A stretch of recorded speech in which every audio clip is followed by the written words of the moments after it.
Roll call. Yes, sir. Mr. Jones. Here. Mr. Adams.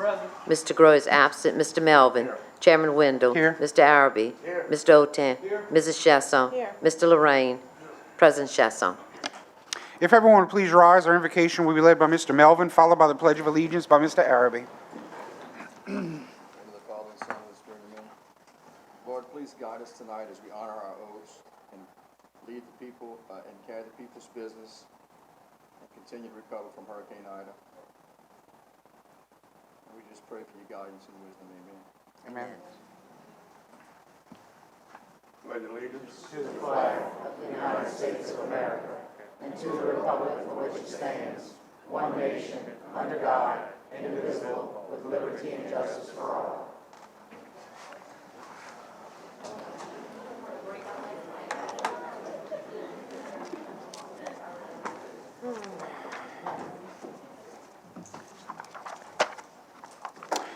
Okay, on behalf of the council, we'd like to welcome everyone to tonight's meeting. If you'd like to address the council, please fill out a blue public wishing to address the council form located by the entrance door and turn it into the council clerk prior to the beginning of the public address session. Please silence any cellular or other communication devices to avoid interruptions. As we proceed through the meeting, public comment will be offered on each of the ordinances for ratification before council discussion and voting. As we move to resolutions, only the council will discuss prior to voting. Item A, approval of minutes. I have a motion by Mr. Araby, second by Mr. Oten, to accept the minutes of the May 24th, 2022 regular session. All in favor? Aye. Any opposed? Motion passes 8 yeas, 0 nays, 1 absence being Mr. Groh. Item B, Lafourche Parish Outstanding Citizen. We have none. Item C, state and local or federal legislative updates. Anyone with an update? Don't believe we have any. Item D, certificates of recognition. Item number 2, Parish President Archie Chasson will present certificates of recognition to the participants of the calendar contest for the Bayou Council. Mr. President. Thank you, Mr. Chairman. I figured it'd be easier for doing it down here. So first of all, thank you all for coming tonight. We're really proud of what your kids have done in this calendar contest, and we're proud to recognize them tonight. We're going to start off with our grand prize winner from St. Joseph Elementary School, Ms. Shelby Simon.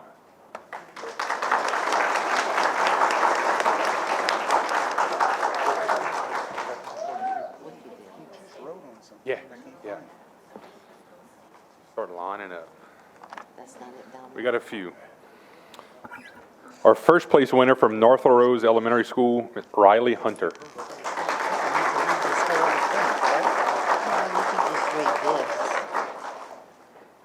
That's what he wrote, but I would definitely read that. All right, another first place winner from St. Joseph Elementary School, Cameron LaRousse.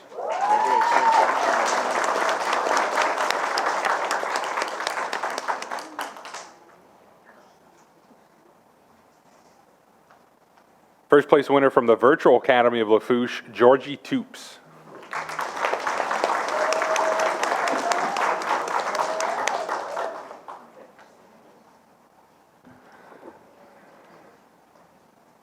Also from the Virtual Academy of Lafourche, a first place winner, Aiden Mahoney.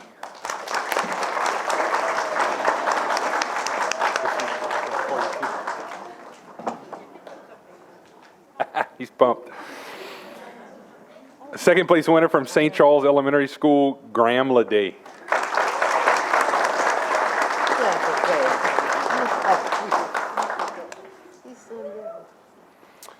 From Holy Savior Catholic School, second place winner, Layla Carmichael.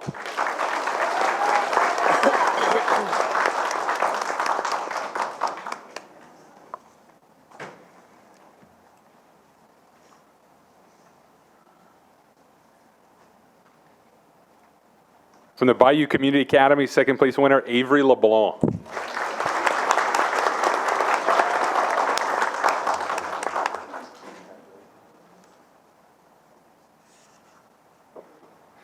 I think she draws better than you, Dad.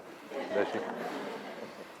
From Golden Meadow Middle School, second place winner, I'm gonna completely destroy this. Ohio Avriayo? No,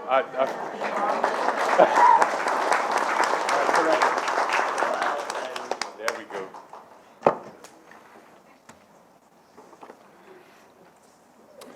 From the Bayou Community Academy, an honorable mention winner, Piper Colley.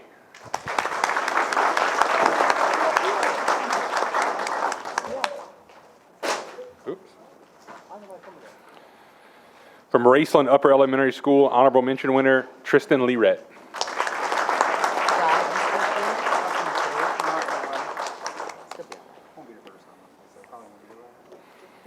Raceland Middle School, honorable mention winner, Brianna Pina.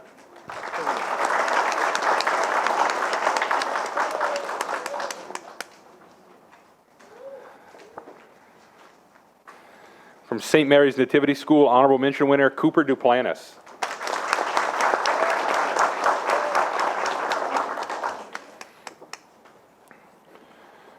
From Golden Meadow Middle School, honorable mention winner, Katie Sasser.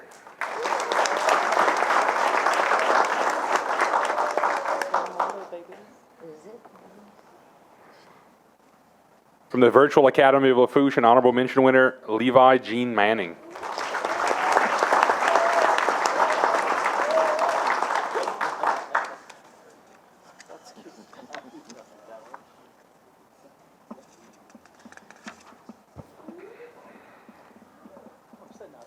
From St. Genevieve Catholic School, honorable mention, Lillian Roos.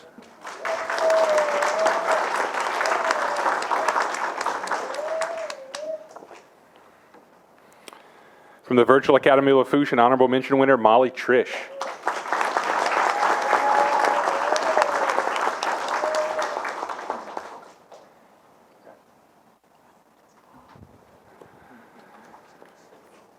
From St. Genevieve Catholic School, honorable mention winner, Lucy Semenu.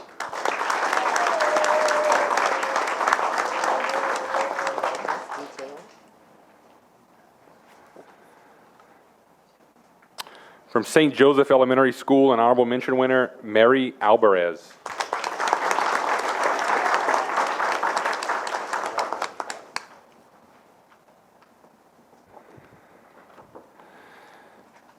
From South La Rose Elementary School, an honorable mention winner, Zachariah Toste.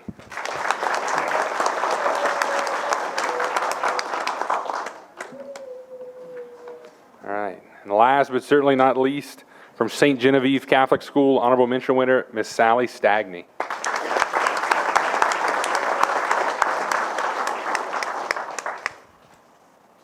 Anybody want to say anything? Speech? No? Y'all clump up together. We're going to take one really big picture. I come stand behind my man right here. There we go.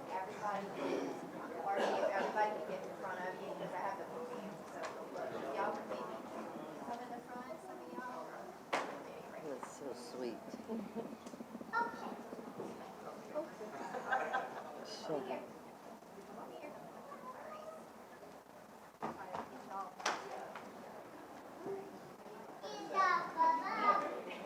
Oh, shut. Good job, Bubba. Which one's Bubba? Right in front of you. All right. Everybody look that way. Yeah, I look towards me. All right. Great job. Congratulations, guys.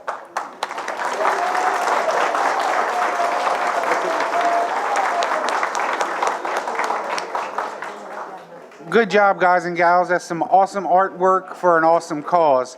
We'll give you guys a minute or two to exit if you wish to leave.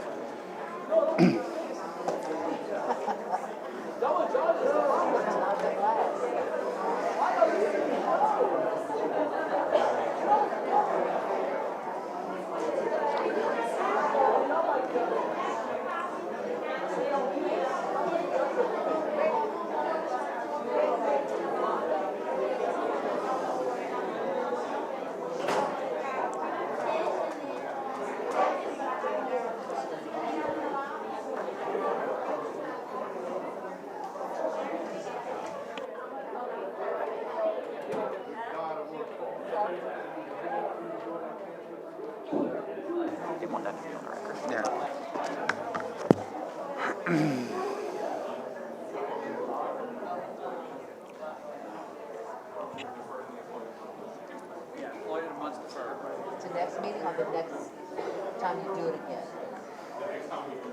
Okay. Okay.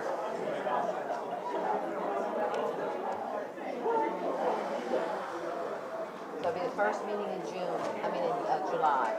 Can't even have council clerk. Council clerks can't do it, Archie can't do it, Renita can't do it, unclassified can't be involved.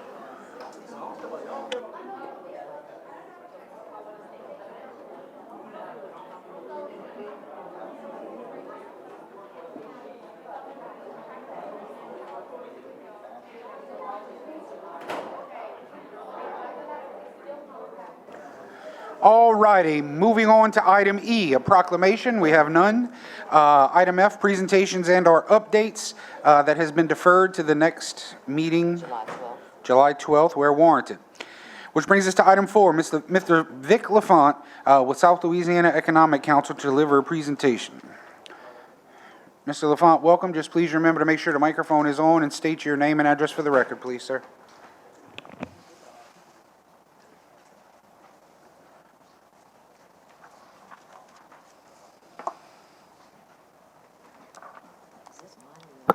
Yes, Vic Lafont, President and CEO of the South Louisiana Economic Council, 322 Audubon Avenue, Thibodaux, Louisiana. Thank you all for having me. Somebody back there asked me, kind of knew a few people, Vic, what you doing here? I said, I'm not getting an award. That I can tell you. Couldn't get one back then either, by the way. But anyhow, it's been a while. Been here maybe at times when that was before Christie, before we had an economic developer, and tried to carry the weight of the parish for a year and a half, maybe 2 at the time, and that was a big help getting her. But we've been through a lot since I've last been here. I mean, we had a pandemic, we've had a hurricane, we've had so much. And again, remember, my job is to look after the welfare of the business community here. I'm not first responder to life and property. That's my other guys that do, all other guys that do that. But I want to talk a little bit about the South Louisiana Economic Council, for those of you maybe have not been. We were formed back in 1984. We actually came out of the ashes of the downturn in the early 80s of the oil and gas industry. We service the Assumption, Lafourche, Terrebonne, and St. Mary. We're housed at Nichols. Why Nichols? Nichols is the neutral site of the full Bayou Parish region. Now, if you look at our region, people say, well, we don't have this, we don't have that. I don't know about that. We have a good highway system, as you can see. We're very well located industrially, whether it's waterfront or coming in. But the critical point and our biggest strength is where you see those ports there, all those energy ports are really, our waterways are really our strength. They probably attract at least 67% of the businesses here. Now, when I work as an organization, I don't work in a vacuum. I do have the 4 local economic developers that I have to work through. In fact, they not only see what I do, they have input on what I do. But I don't know what's in every parish. Okay, but these local EDOs do, so we can bring that to our attention fairly quickly. But right now we have Leonard Leday in Assumption, of course, Christine Lumpkin here, Evan Boudreau, he's new from St. Mary Parish, and we had the TETA representative and the president, but he moved on, and I think they're in the process of getting another one. This is my team. And I got to tell you, most organizations, nonprofits like myself that take in state funds, we have to count for it just like we do you folks. But I don't work on hiring people and having a big staff. What I prefer to do, it's always worked for me, the model I've used is to hire subject matter experts, okay, and contract their services. Now, these people, what you're looking at there, you might recognize some of them. Those are some of our youngest, not all of them, but most of our youngest, brightest people in the region, with the exception of Nestor and I. Those people are the future. And that's why we have them. It's in their best interest to help set this parish and the region up for better times. Okay, I've been at this for 32 years, and I got to tell y'all that my proactive has always been retention. For whatever the reasons, companies were coming here. They wanted to be closer to a particular market, whether it's agriculture, seafood, or oil and gas. My biggest challenge was to find them a building. Of course, everybody wants waterfront, okay? And to keep up with the labor force or the demands of that. Over the years, that's changed, okay? Used to be my proactive was retention, my reactive was recruitment. Now it's flopped. Last 5, 6, 7 years. My proactive is recruitment. My reactive is retention. We've lost some things over the years, and there's a lot of reasons for that. Right now, so we hired we partnered with Entergy. We hired a site selection firm. Last year, we targeted 300 companies, surveyed 280. We ended up interviewing 13 of those companies. 7 of them were national, 6 were international. We ended up with 1 prospect that actually visited the region.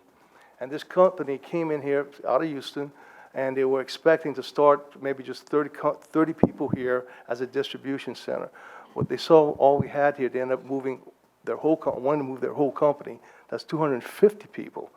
They had a nice proposal at the Terrebonne Port, a built-to-suit type building, but they wanted to be closer to the clientele, closer to the coast. So they decided on a manufacturing facility up here and a distribution operations down at Port Fouch. Worked really well.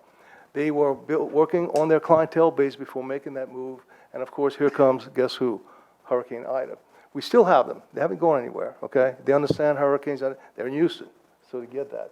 So they're still in tow, and we'll keep you posted on that. Pressing forward for this year, as you can see, I don't know if you can see that, we're still going to target 300 companies. We've started since January.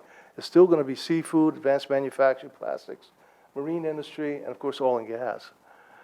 So far, companies that we have been in contact with, 69, we've actually met with 2 of them. The prospect, we have 2 more scheduled to meet. And so this is something that this is ongoing. This is what we'll be doing forever until we get these companies in. Certified sites. State has a program where, it's almost like a build it and they will come type thing.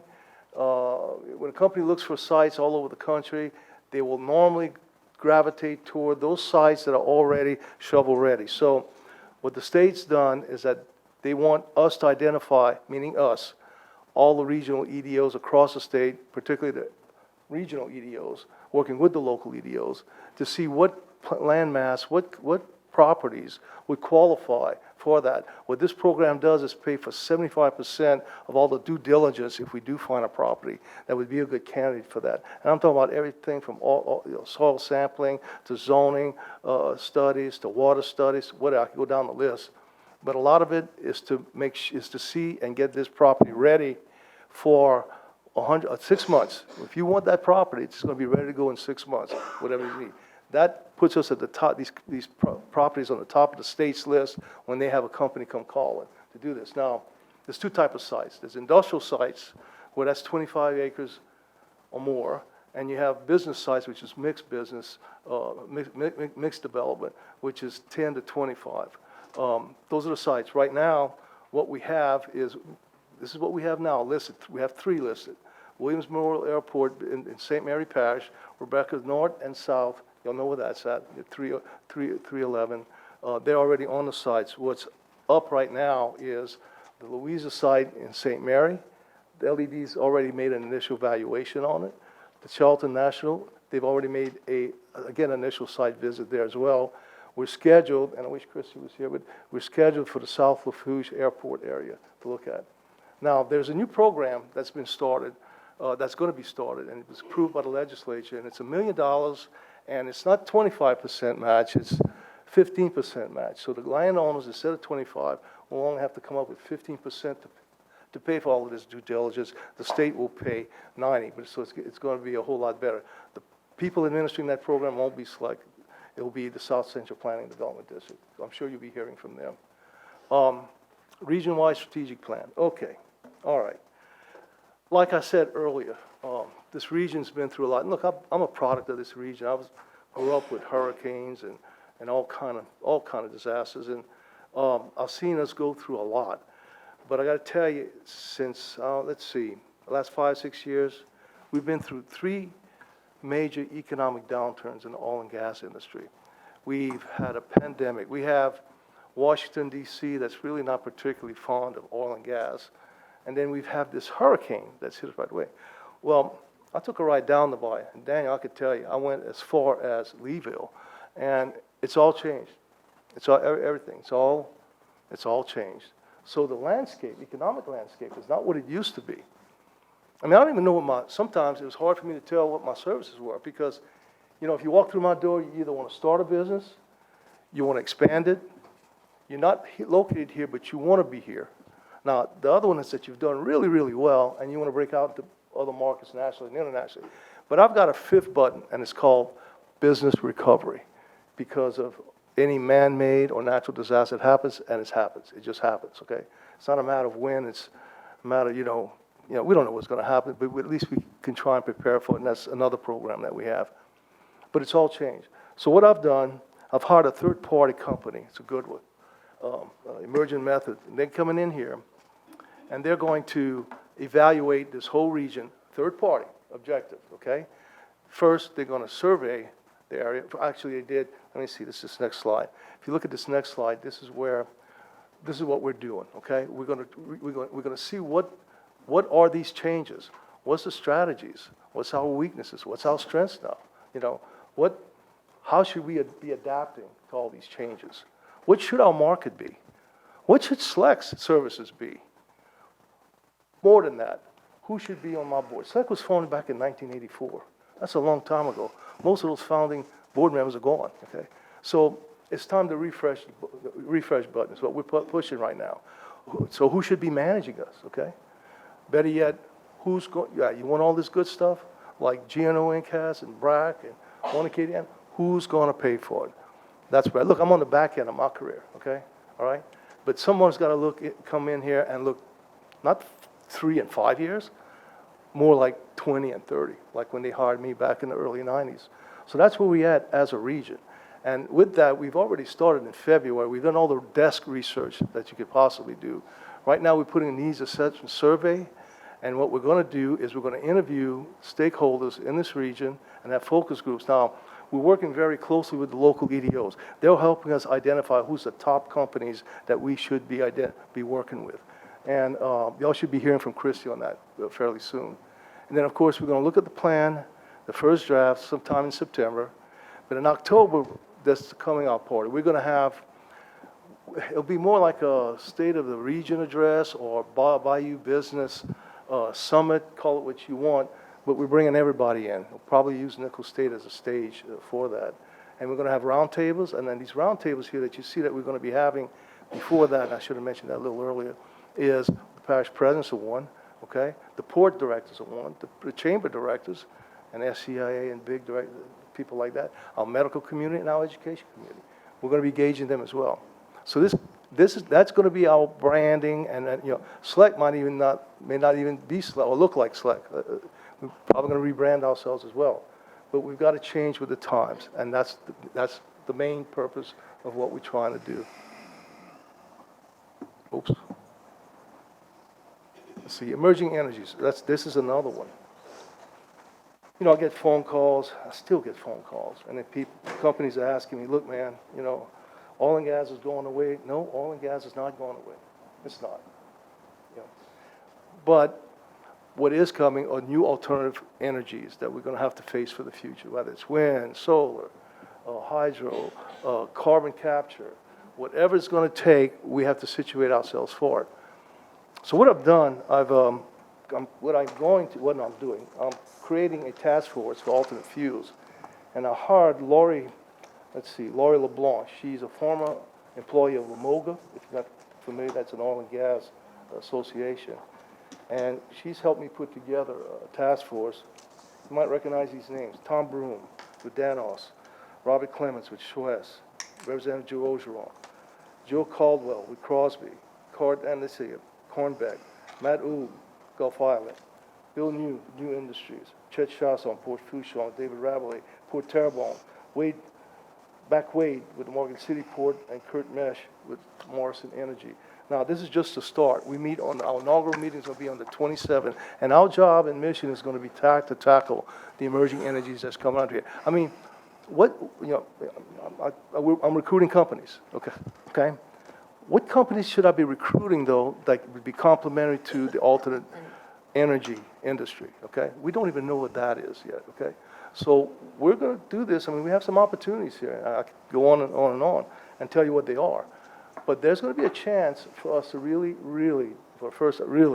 diversify I would think, and it won't be away from oil and gas, I'm sorry, it just won't. These oil and gas companies, they've met their goals, their 10-year goal, they've been at this for 10 years. I don't think they get enough credit, they've been in the alternate fuels business, okay? So we're gonna be queuing off of them. They will be on this task force as well, Shell, BP, new oil company, okay? So that's what that's all about. Stay tuned. I think that's going to be an exciting one. Now, you have the report in your hand. I don't have all the time to go in there. I don't like the title of this. It says additional project update. It's not additional. Some of these are just as strong as these others. I just don't have the time to cover all of them. But I would like to, Mr. President, I'd like to call and come back and periodically when the schedule allows, if you don't have that much, and come back and give y'all special attention to some of these projects right here. They're important. Coastal Technical Assistance Center. You know, we have $20 billion is going to be spent on coastal restoration projects for the next 20 years, and most of that is right up in here in this area. You know, what's the guarantee that our subcontractors are not going to get hired? We formed this organization here, and this project here. Both CPRA and LED, Louisiana Department of Economic Development, got together, put up each of their coins, and said, we're going to start this thing. We're going to start it where the activity is. Boom, it's right here. Okay? So they asked my office to take it on. And so we have something like 83 companies that have signed up, subcontracted companies, and we got 7 prime companies that have signed up as well. So again, what this is when these projects come to town, when they announce there's a project going on, well, you know, some of these companies around here are saying, well, how can I participate? There was no means of doing that before. There is now. It's called CTAC, Coastal Technical Assistance Center. Arch, I would specifically like to get Lacey Melson to come and talk to it. That affects our area profoundly, okay, with that. So that's one of them I really want you to hear about. The Bayou Business Resiliency Center. And does everybody know that there's a statewide business emergency operating center? Now, this center is just to help companies that are affected by disasters, not life and property, okay? Businesses only, okay? Now, we worry about the businesses, we worry about the people down the bay. The businesses are even more so devastated, okay? People get hurt, businesses get hurt. So we have a lot of rebuilding to do. However, if this thing happens again, we want to be ready. We have a room that's complete satellite fixed for anything that we can anybody we can communicate outside this area. We've got drones that have been contracted to go through this area back and forth. We also have, Select is also loaded. Who's been to Nichols? Okay, y'all remember Babington Hall? That was a women's dormitory. It was on the other side of the campus. That's the Select offices, just not the dormitory itself, but the middle, the lobby area, okay? Those dorms are available for me to house anybody during a disaster that needs to be housed, and particularly FEMA, SBA, those type of folks. So we have that. I'd like to come back again and talk a little bit about that. That's something I know we're going to be affected by, you know. Let me see, I backed it up. Let me leave it like that. So those companies, those projects that you see additionally, they're very important as well. It's been a long time, but as you can see, we haven't been sitting on our hands. Okay? We've been trying to keep up with the changes, but more importantly, to come up and meet it. Mr. Chair, I'll take any questions. Thank you, Mr. Vick. Anybody have any questions, Mr. Vick? Mr. Melvin?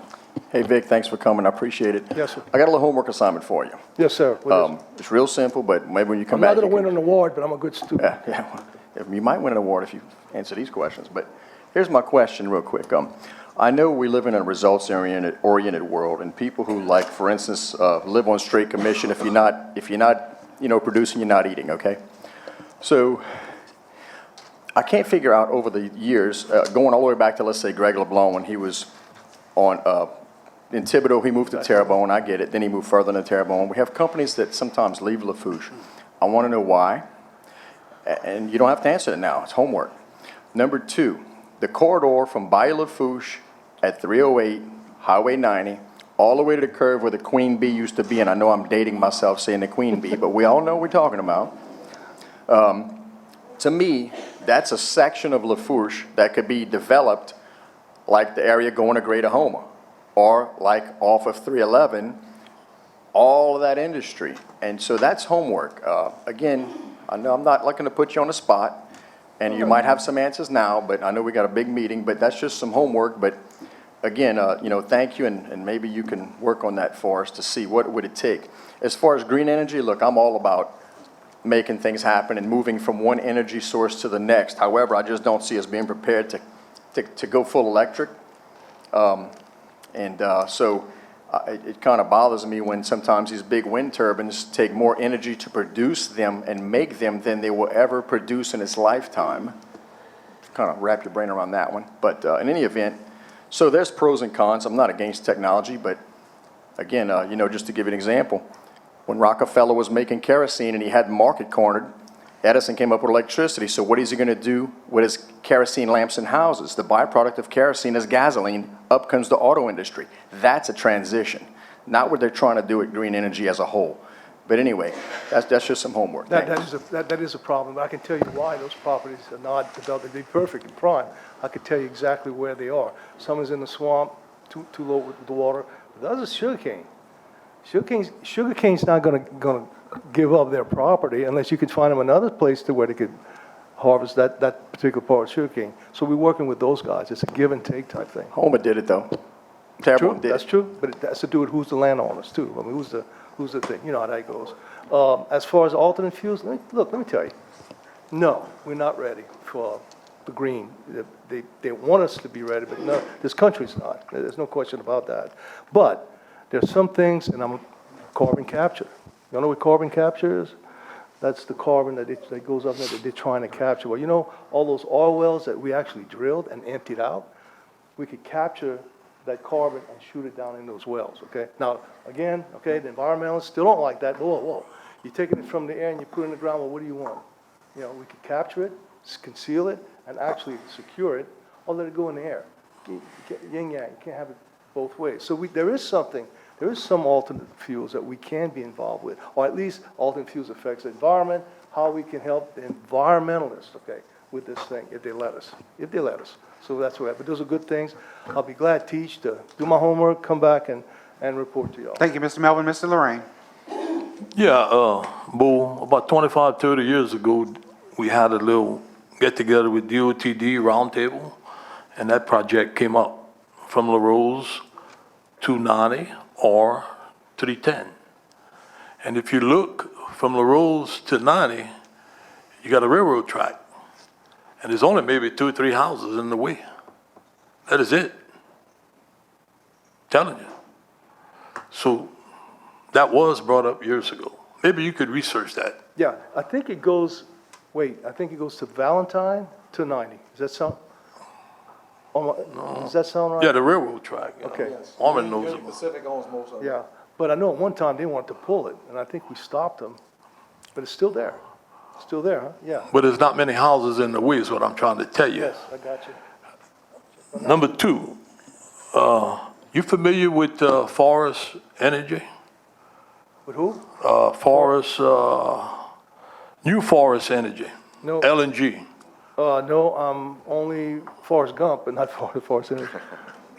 They're trying to locate in the Gulf 16 miles off of Grand Isle, but Oh, wait, it's I know not what far you're from talking Lafourche. I know what you're talking about. Fortress. New Okay. fortress. So, what about him? Forest. What I'm trying to tell you is that I just wanted to see if you were familiar with them. I know of it. Because but I'm they're not going to that familiar. use probably Grand Isle as a dock and also Port Fouch. Now, Chet would know about that, I'm Well, sure. I'm telling you, 'cause they came over here and we passed a resolution supporting them. I'm just giving you a heads up. Yes, sir. Forrest, I did hear. Fortress. Yeah, I said it wrong. Somebody from the fourth year, John was here, I think. He probably left. I said it wrong, but I got their attention. We were in DC, and I think they mentioned that project. And the next question I'm going to ask you is, how tough is it to get businesses to come to Lafourche? Because I'm pretty sure Lafourche Parish is the highest paying millage in the state of Louisiana. Okay? Does that affect a business from coming? No. Oh, well, I say that. I say that. These companies that usually come here are so aggressive, Daniel. They don't care about it. They're coming because they want to be near a particular market. It's about money, okay? And those things they feel are not a deter. The companies I've worked with, okay? I haven't. But the millage is something that, you can look at it both ways. You can look at it as something that improves your community, or, something that it's a detriment to you. But again, right now, it's just to get their attention to come back, A lot of people think we have been so devastated, we don't even have nothing, okay? Which is not true. Look at Port Fouch. Talk about bounce back, okay? So, but I can check on that too, buddy. Yeah, check on the millages, but I know the, How we compare it to everybody, yeah. How we compare it to it's a lot. School board gets the bulk of it. Okay, And, anything else? that's about it. I guess I gave you enough work. Thank you, Mr. Lorraine. Thank you Mr. for Arabi. Mr. Vick, thank you for coming over here and giving us that report. Thank you. But you said something about y'all still trying to hustle businesses for the Lafourche Parish and everything else to come on down here. I sure wish you could bring another store down to the Racing community for us, a grocery store. Grocery store? We could show you what, Nobody commented. Did we lose, yes, we lost one. Rouse's was right there in Raceland by the Sugarland Mall, shopping center, I'm sorry. I did hear, yeah. Well, it's my understanding they won't be coming back unless Mr. Parish President's got anything on that, but, we need one bad in our community. I get phone calls every day on it, and it's, you gotta travel quite a bit. I also heard, Mr. Terry, also heard that the hotels were not getting back. We had a couple of them. Is that right, Dan? Got a hotel in our area is back. That's what I heard, so someone asked me to look into that. To see Yeah, right. That also is an opportunity as we rebuild for those burdens. They got several of them on the bite. I don't think that's coming back. They're pretty bad. Okay. But anyway, whatever you can do to help our community in the central part of the parish right here, will sure help you, will sure help us out, and thank you. That's what Thank you, we Mr. do. Arabi. Mr. President. Thank you, Mr. Chairman. So, a couple of things. One, I want to thank Vic. Vic came in a couple of weeks ago and had a great meeting with us, and kind of went through more in depth of what he did. And I think we're meeting again Thursday, Vic, to go through some of this stuff. Christy has been a huge asset in working with Vic. She's actually, the Department of Community Development is doing a Hurricane Ida CDBG meeting. They didn't check the calendar, didn't realize we had a council meeting tonight at the Lockport Community Center. So Christy's there representing the parish as part of the grant process that she controls under her office. But working with Vic, Christie's work through the Industrial Development Board, which works to deal with the landowners and how we develop sugarcane fields and that trade-off of acreage that Vic mentioned. How do we deal with tax incentives when businesses want to come here? And how do we lower those tax rates for them? So it's been a good combination. I'm really excited the stuff that Vic pointed out with bringing an emergent method and Lori to help kind of expand those certified sites and get the map ready. Because a lot of those companies, and Vic will tell you, if you have those certified sites already ready to go, that's what they look at first. They go to LED's website, they look for those sites, they do a little background on your parish, and if you don't have those sites in place, it makes it harder to attract them here because there's no incentive for them to come at this point. So thanks so much, Vic, for coming. Look forward to continuing the dialogue with you. Thank you, Mr. President. Mr. Jones. Yes, Vic, thanks for all you do for Let me- SLEC. Okay. Quick question, I get a couple of calls this week, or last week, on the Manning camp. When will it start? It starts on the 23rd. Runs to, 23rd? runs to the 26th of June. Now, that's maybe even more this year. They normally run a camp size of about 1,300 kids, 200 staff people. They have 1,700 registered, and they're kind of sweating that right now, because usually there's an attrition, but the pandemic, that lost year, they're still trying to catch up from kids who still want to come to the camp but didn't come that first or even that second year.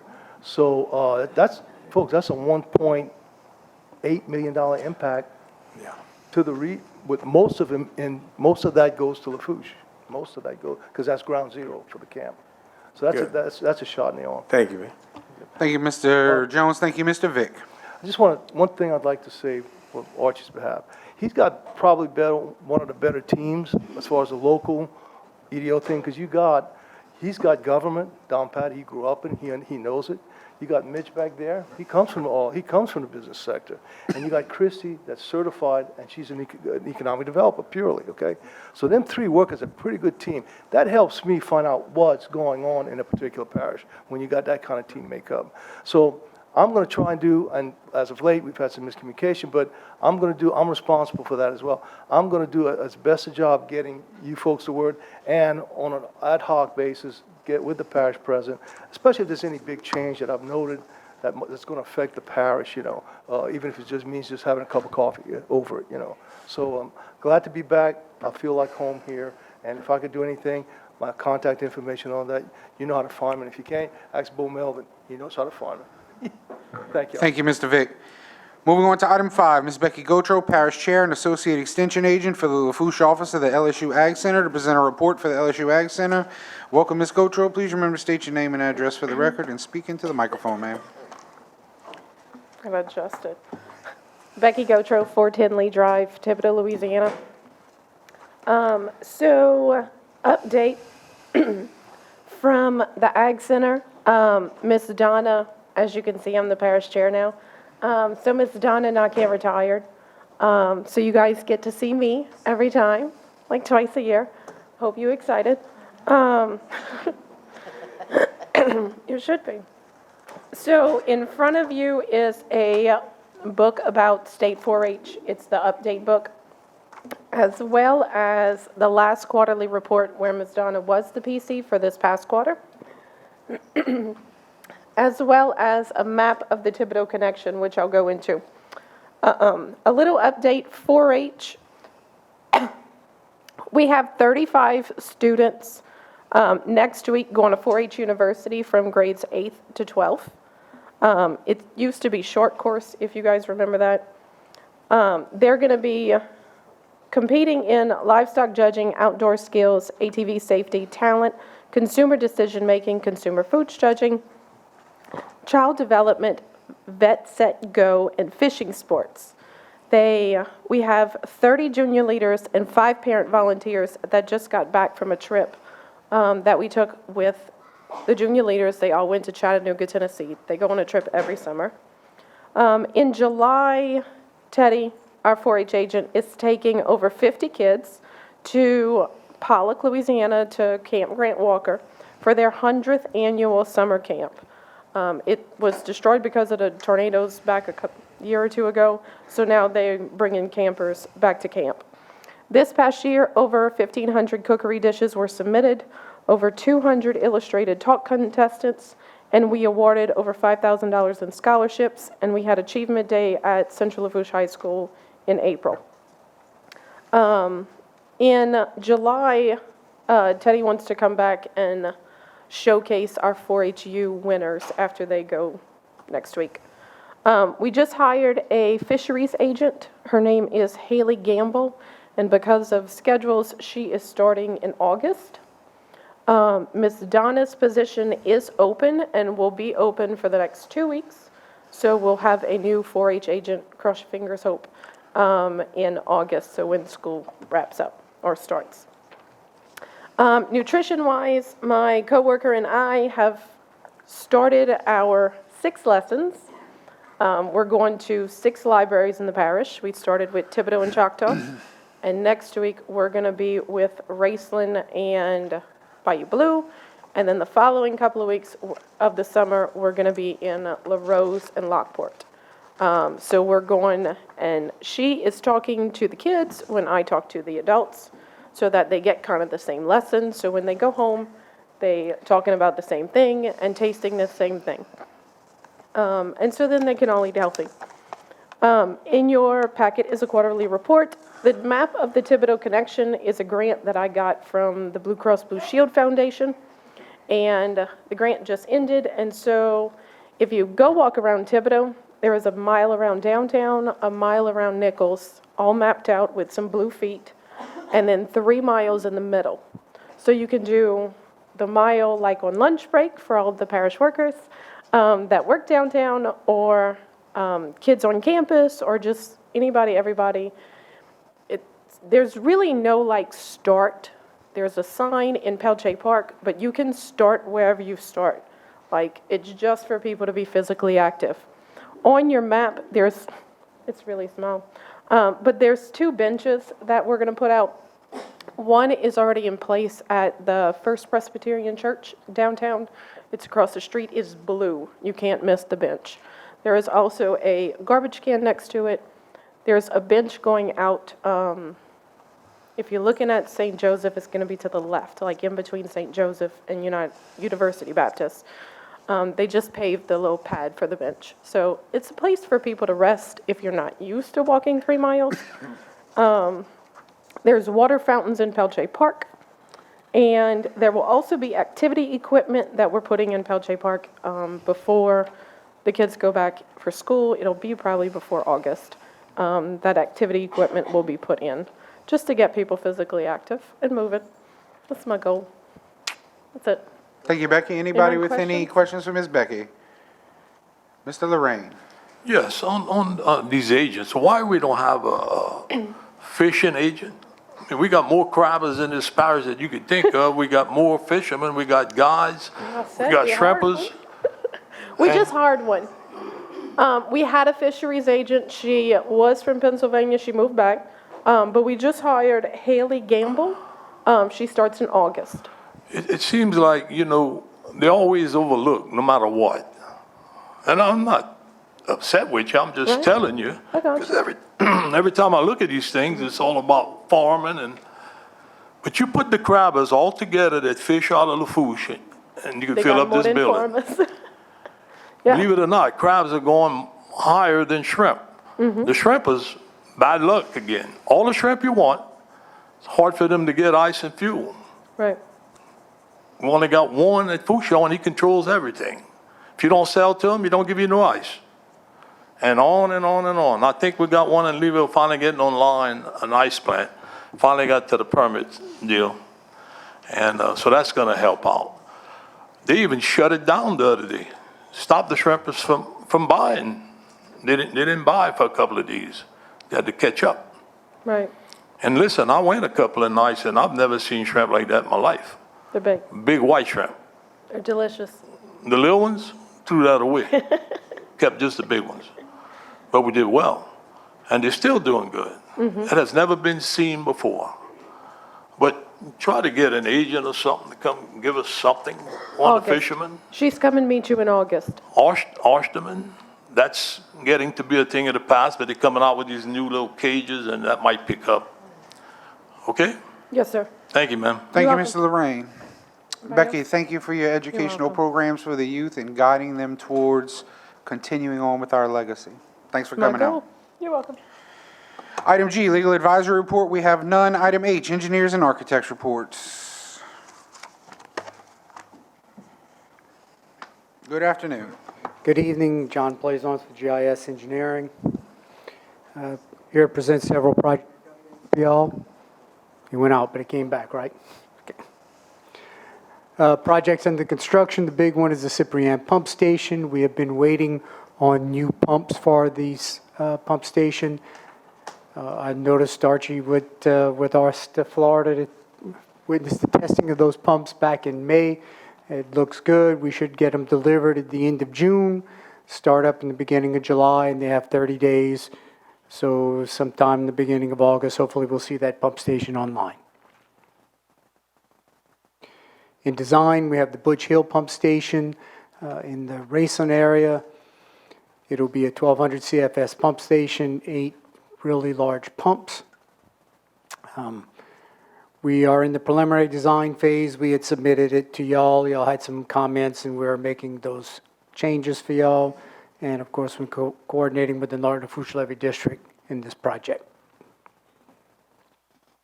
The emergency backup pumps with the Louisiana Watershed Institute.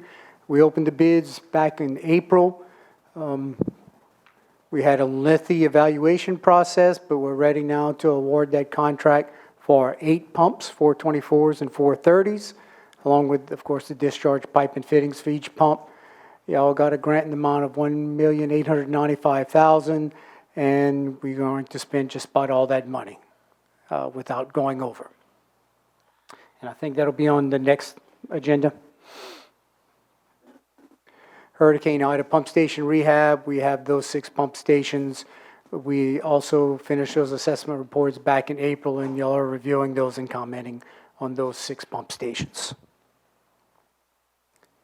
The Sanchez Bridge inspection, we have finished with the plans for that project, but we are trying to get more funds from DOTD for the full bridge replacement. I know that's in T-Boo's district. the Valentine Pontoon Bridge rehab. We've completed the preliminary design. The geotechnical soil borings are in progress. We've applied for the permit. We have received some preliminary design comments from DOTD, and we are addressing those comments. And we should have that done in the next couple of weeks. The Grand Bayou Freshwater Reintroduction, we are meeting with the prospective landowners. We brought them on a field trip to several pump stations in the area that will look and act the same way. So we are meeting with them. Archie, I don't know if you have anything else, but basically we're meeting with them to try to figure out where in the 3 basic locations in that area we're going to be putting that. And that's it. Thank you, Mr. John. Anybody have any questions for John? We appreciate the update, sir. Thank you. Okay, thank y'all. Anyone else?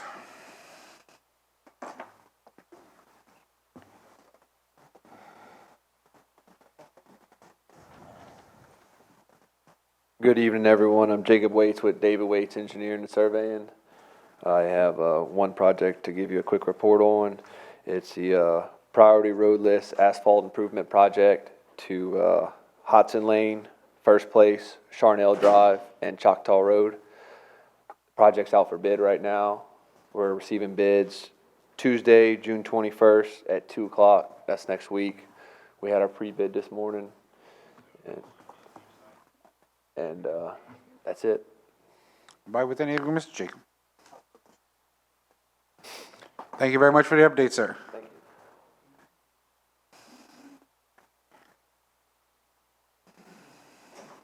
you.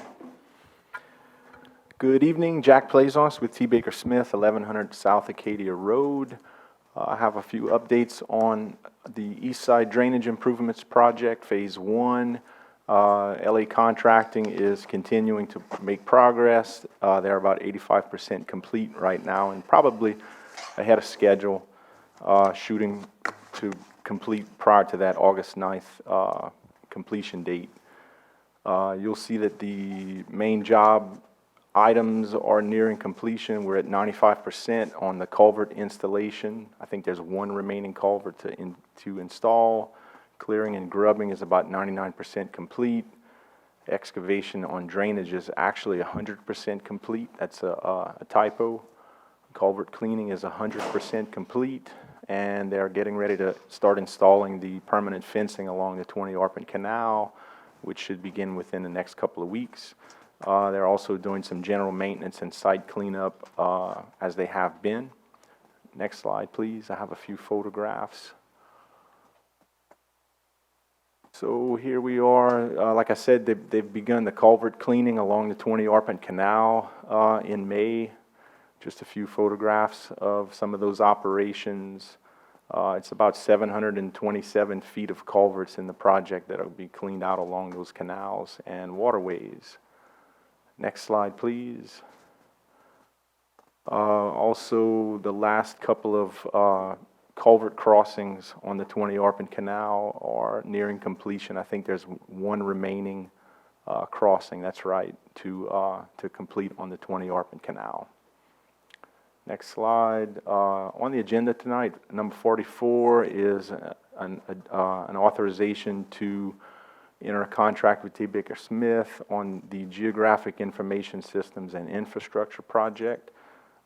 This is an integrated mapping system showing parish infrastructure, political boundaries throughout the parish. We'll do data management and mapping, geospatial systems architecture, geospatial database design. So this is like a one-year agreement on your agenda. And that would complete my report. If there are any questions. Thank you, Jack. Anybody have anything for Jack? Mr. Lorraine. 3 questions. Number 1, was that trash picked up around East 90th, 89th Street? I don't know off the top of my head. I know Well, that. check it out. What was the street, Daniel? The little boy lives around East 90th to the north, around where John lives. He said they said they were gonna come back and clean it. Now, I don't know if they did or not, but check it out. The other deal was that collie guy that calls me about his fence for the cattle. Did y'all work that out? I spoke to him probably 2 weeks ago, and he was concerned as to when the fencing improvements, the permanent fencing was going to be installed. And like I said, they're going to begin that work in about So they're 2 going to weeks. address that before they leave? Absolutely, absolutely. And then the hot potatoes, Blair Plaisance, did y'all work something out there? That is still ongoing. We've met, we've discussed some alternative solutions. We've looked at several different alternatives to try and satisfy Mr. Plaisance and also achieve the parish's goal in the project. As of yet, that has not been resolved completely. So you don't have it resolved, because he called me the other day, he wasn't too happy, I could tell you that. But anyway, do what you can do, but I Yeah. just thought I'd mention it. And You got thank you, try to work something out if you can. You got it. Thank you, Jack, appreciate it. Okay. Anyone else? All right, moving to item I, public wishing to address the council, public hearings, agenda items, et cetera. Ms. Carleen. Miss Selena Johnson, if you'd come to the podium, Miss Johnson. Take your time. State your name and address for the record, and please remember you have 3 minutes. Yes, ma'am. Good afternoon. My name is Selena Johnson. I live at 314 Ravenwood Street, and that's in Thibodeau. I'm a retired teacher, so for years I've seen these Ms. commissions. Johnson, can you pull the microphone down, please? Thank you. For years I've seen these commissions listed in the paper, so I decided this time I will apply. So in April, the application was due April 26th, so I turned mine in. So in the meantime, I did not hear from anyone, so I called Kelly. And Kelly said, Mr. Jones said he's going to open it again. But if I'm the only one that applied, and I know I'm certified to be that person, so I called Mr. Jones. He said he's putting a doctor on the board. So I may not have MD by my name, but I do have a lot of letters behind my name. I know I'm qualified. So if one person applied, why wasn't I given that opportunity? So I fill out the application this time. So I don't know who he's going to choose, but I feel that I know I'm qualified. So I've held various positions. I was a business owner in Thibodeau. I sold my business on May the 2nd. We sold our business. We have been in business for over 25 years, paying taxes to Lafourche Parish. I was owning a mini mart and a washer terrier. So therefore, we paid a lot of taxes to Lafourche Parish. So I decided to apply, but it's like it's telling me I'm not qualified. So I just would like to get some clarification on that. I'm not a doctor, no, but I do have letters behind my name. Thank you. Thank Any you, Ms. questions? Johnson. Huh? Thank you, Ms. Johnson. Okay. Anybody with any questions for Ms. Johnson? Mr. Jones? Yes, Mr. Chairman, thank you. Just like to clear something up. Ms. Johnson, when you spoke with me, I said I would like to replace it. A doctor is resigning. I would like to replace it with a doctor or somebody with highly financial skills. Looking at Thibodeau General Hospital, it's a beautiful place. It's a great place. And we are mindful, the boards makes a big difference in that hospital. So before I do anything, and I told you I spoke with some doctors and I wanted to hear from them. And that's exactly what I did. I did not tell you at one time you was not qualified. No, you did not say that, but you said you were putting a doctor on the board. But in the papers, Ms. Johnson, if you want to respond, you have to be at the microphone. I'm sorry. it says a qualified voter. I am a qualified voter. I vote for everything and everybody whenever it comes up. So, and I live in Ward 2. Yes, you told me you were putting a doctor on the board, but I know Dr. Hill was on that board. He's not an MD, but he was on that board.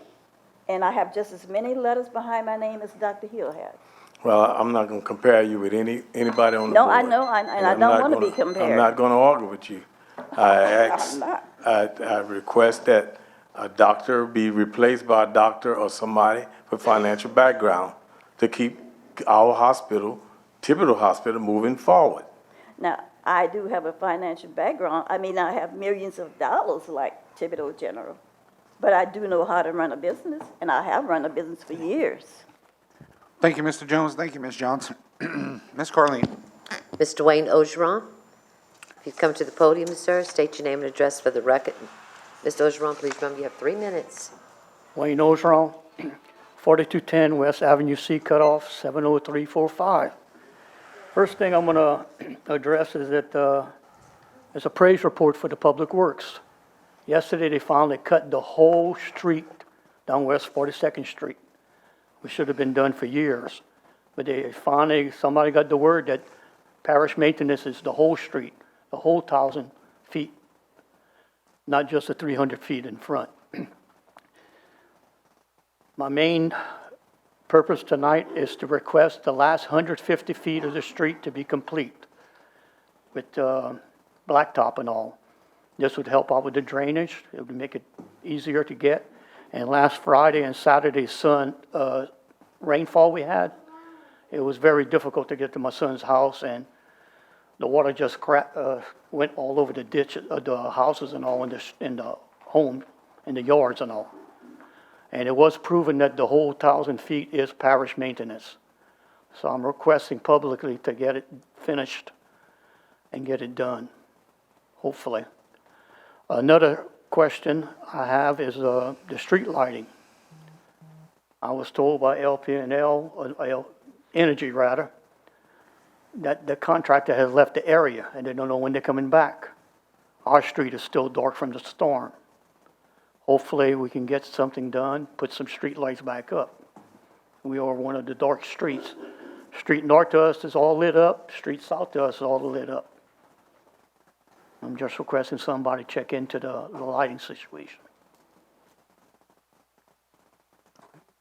Anybody have any questions for Mr. Ogeron? No. All righty, sir. Thank you for that information. Thank you. Ms. Carleen. That's it, sir. All right, moving into item J, council reports, news and announcements. Anybody with any news or announcements? Mr. Jones. Yes, Mr. Chairman, thank you. I just want to announce last week Community Action had the Louisiana conference, and just to report that Lafourche Parish Community Action has came from the bottom of the totem pole to the top 10. They're number 7 in the state of Louisiana, so the most improved agency. So I just want to give them a shout out. That's wonderful.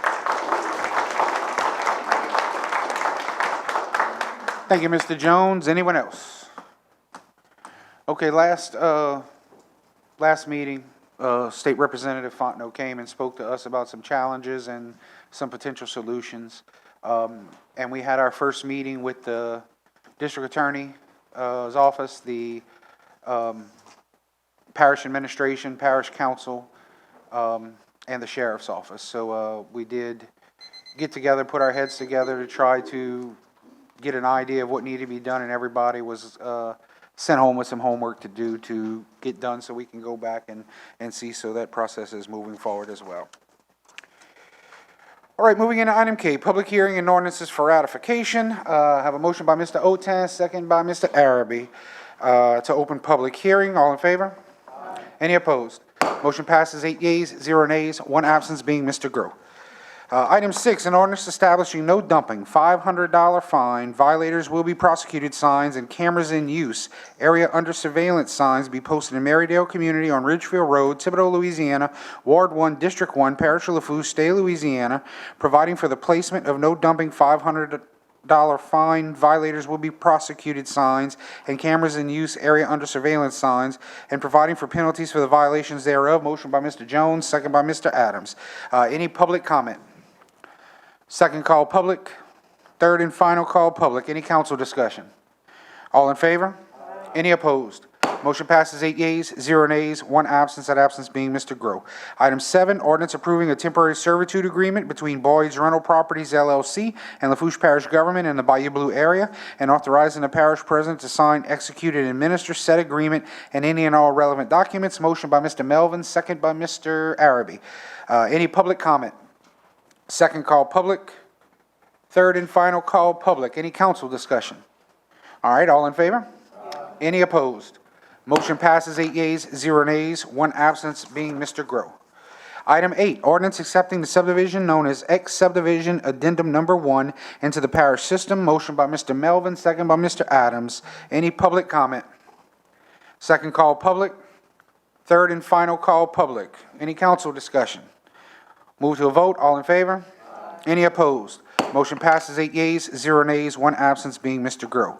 Item 9, ordinance approving a variance from Lafourche Parish Subdivision Regulations, Chapter 22, Article 6, Division 5, Section 22-4822, fire hydrants, from the installation of a fire hydrant in a proposed division of Lot 1, Block 2 of the Pine Village subdivision into Lot 1A and Lot 1B as not recommended by the Lafourche Parish Planning Commission at their April 28, 2022 meeting. Motion by Mr. Adams, second by Ms. Chasson.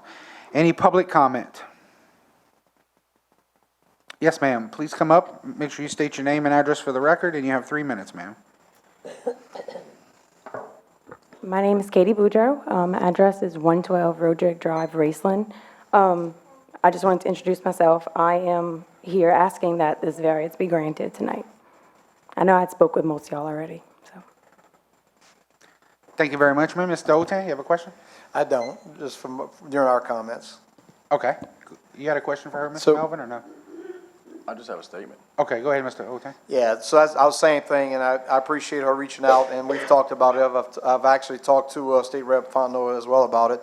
As y'all know, I'm pretty anti-variance because I just prefer to see the rule change, so I won't be voting in favor of it. But with that said, I can tell you that I've actively been engaged in both Mitch, the parish president, on getting these regulations changed because they don't fit the requirement, but it makes no sense in my opinion. From a firefighter standpoint, there's no reason that there should be a hydrant. But I'll go back and say my neighbor had to install one on my property at $7,000 his cost. I believe, me personally, and the reason I think we need to change this rule is that in a new development, I think we hold to the 500 feet.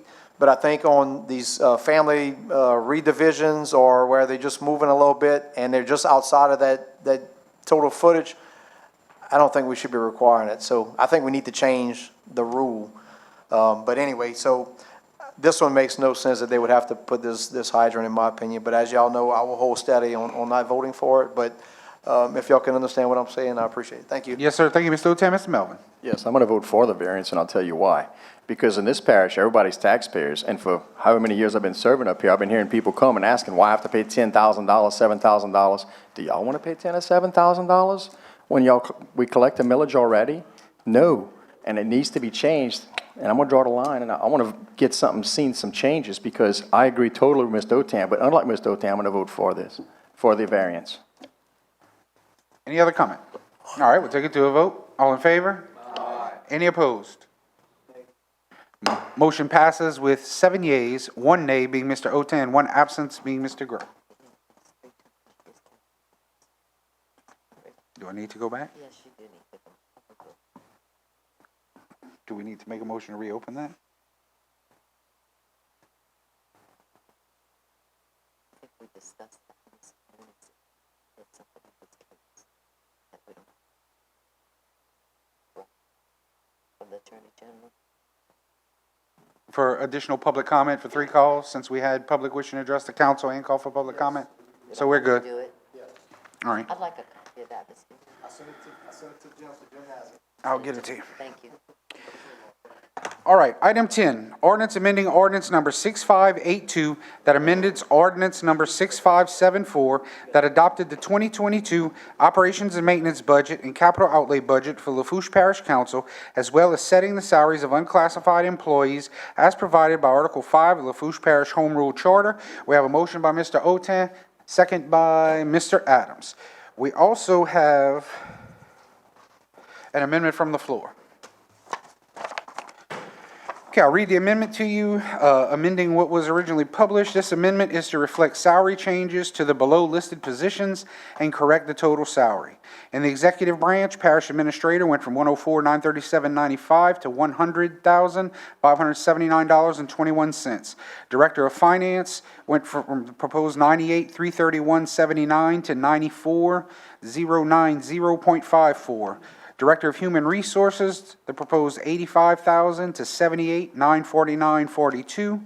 Director of Grants and Economics from $95,652.37 to $95,480.88.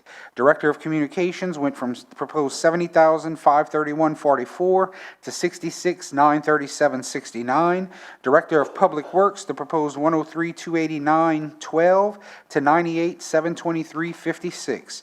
Director of Plans and Permits from the proposed $90,223.69 to $91,237.59. The total proposed was $647,966.36, which is now $625,998.89. We also have a second section to it that says this amendment is to remove or delete the position titled Administrative Assistant. That is Administrative Assistant, Class 70, with a salary of $29,575 under the Community Action, and reduce the total salary of Community Action from $281,731.48 to $252,156.48. This last position, Administrative Assistant, was a proposed position, and this will not be eliminating a job for a current employee. So on that amendment from the floor, I have a motion by Mr. Otan. Can I get a second? Second by Mr. Jones. Any public comment on the amendment? Second call, public. Third and final call, public. Any council discussion on the amendment? Mr. Arabi. Where is the funding coming for these raises, Mr. President? Look in the packet. Out of their particular departments. So it all depends on how they're structured. Some of it comes out of the general fund, some comes out of roads, some comes out of, it all depends on how their department's structured. So you're saying that we have the funding for this type of raise? Yeah, so in fact, if you guys go back and you look at the supplemental that was approved last meeting, all of that was in that supplemental package.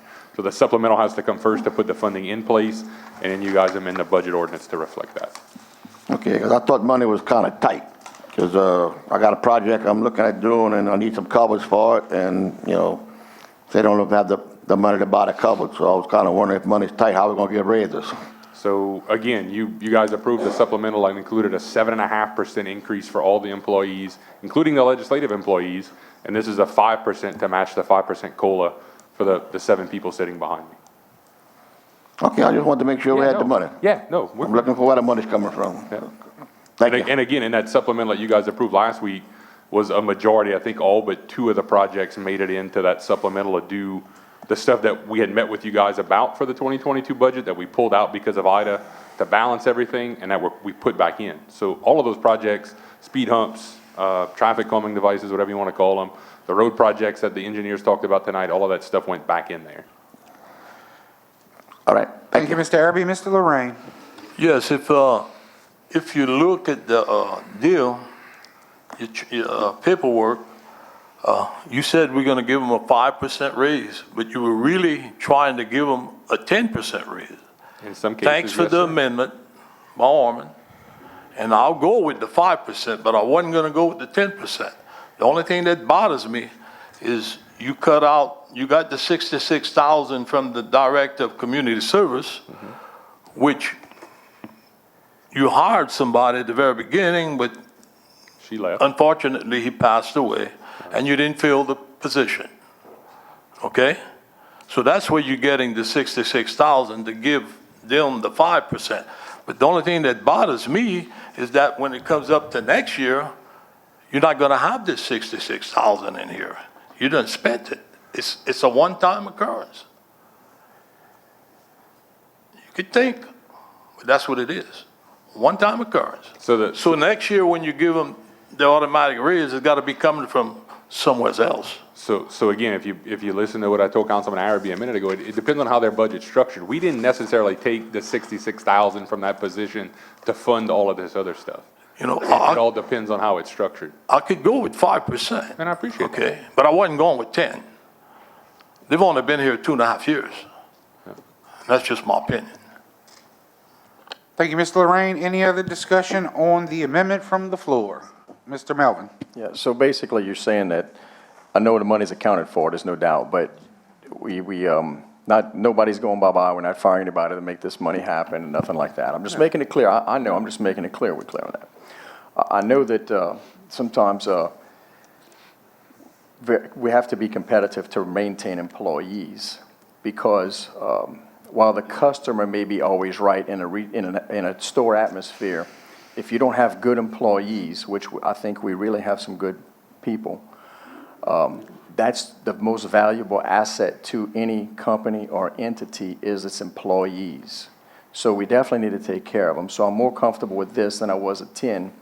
And when I spoke to Mitch, I was just making sure this is still probably lower than some of the surrounding parishes, correct? Just as a matter of fact, as far as being competitive, this is still lower pay than surrounding parishes? No doubt. I think when you look at the parish administrator in Terrebonne and St. Charles, they're in the upper 150s. The public work director is about in the 130s to the 140s. So a couple of things. One, Councilman Melvin, you're right. You know, that's why we did the 7.5% for all the classified employees across the board, because we know as the all industry picks up, we're going to lose people.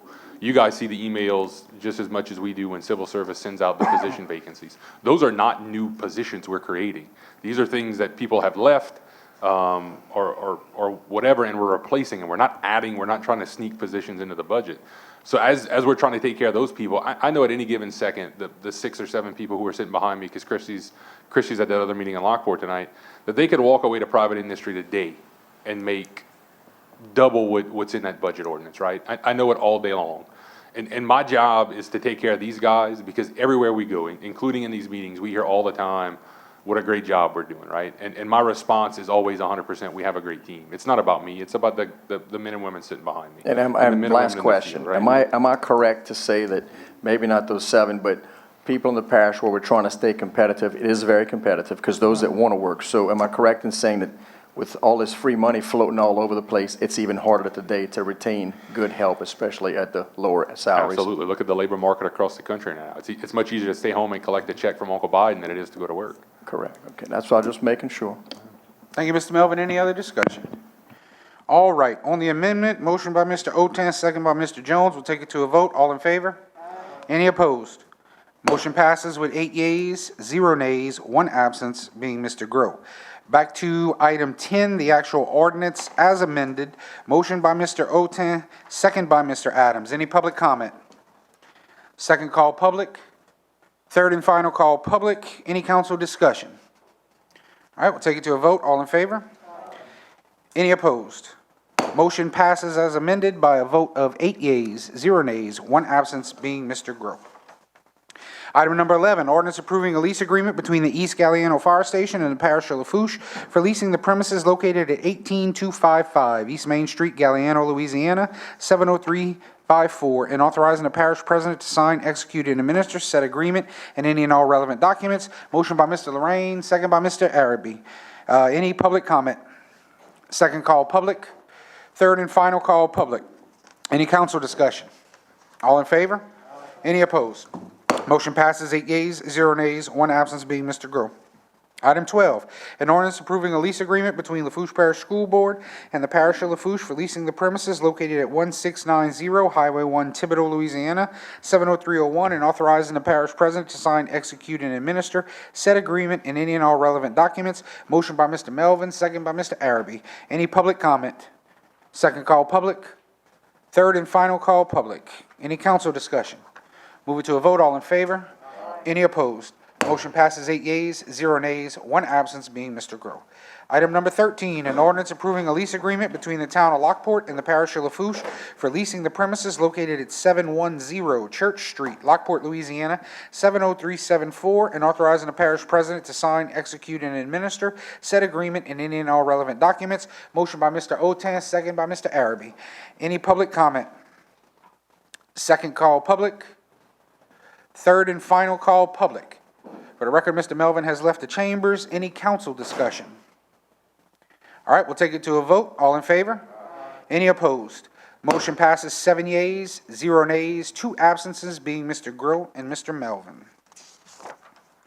Item 14, ordinance approving a lease agreement between the Lafourche Parish School Board and the Parish of Lafourche for leasing the premises located at 630 South Bayou Drive, Golden Meadow, Louisiana, 70357, and authorizing the parish president to sign, execute, and administer said agreement and any and all relevant documents. Motion by Mr. Lorraine, second by Mr. Otan. Any public comment? Second call public. Third and final call, public. Any council discussion? Take it to a vote. All in favor? Any opposed? Motion passes with 7 yeas, 0 nays, 2 absences, being Mr. Grow and Mr. Melvin. Item 15, ordinance amending ordinance number 5526 that approve a lease agreement between West Thibodeau Fire Station and the parish of Lafourche for leasing the premises located at 200 Notre Dame Street, Thibodeau, Louisiana, 70301, and authorizing the parish president to sign, execute, and administer said agreement and any and all relevant documents. Motion by Mr. Jones, second by Mr. Adams. Any public comment? Second call, public. Third and final call, public. Any council discussion? Take it to a vote. All in favor? Any opposed?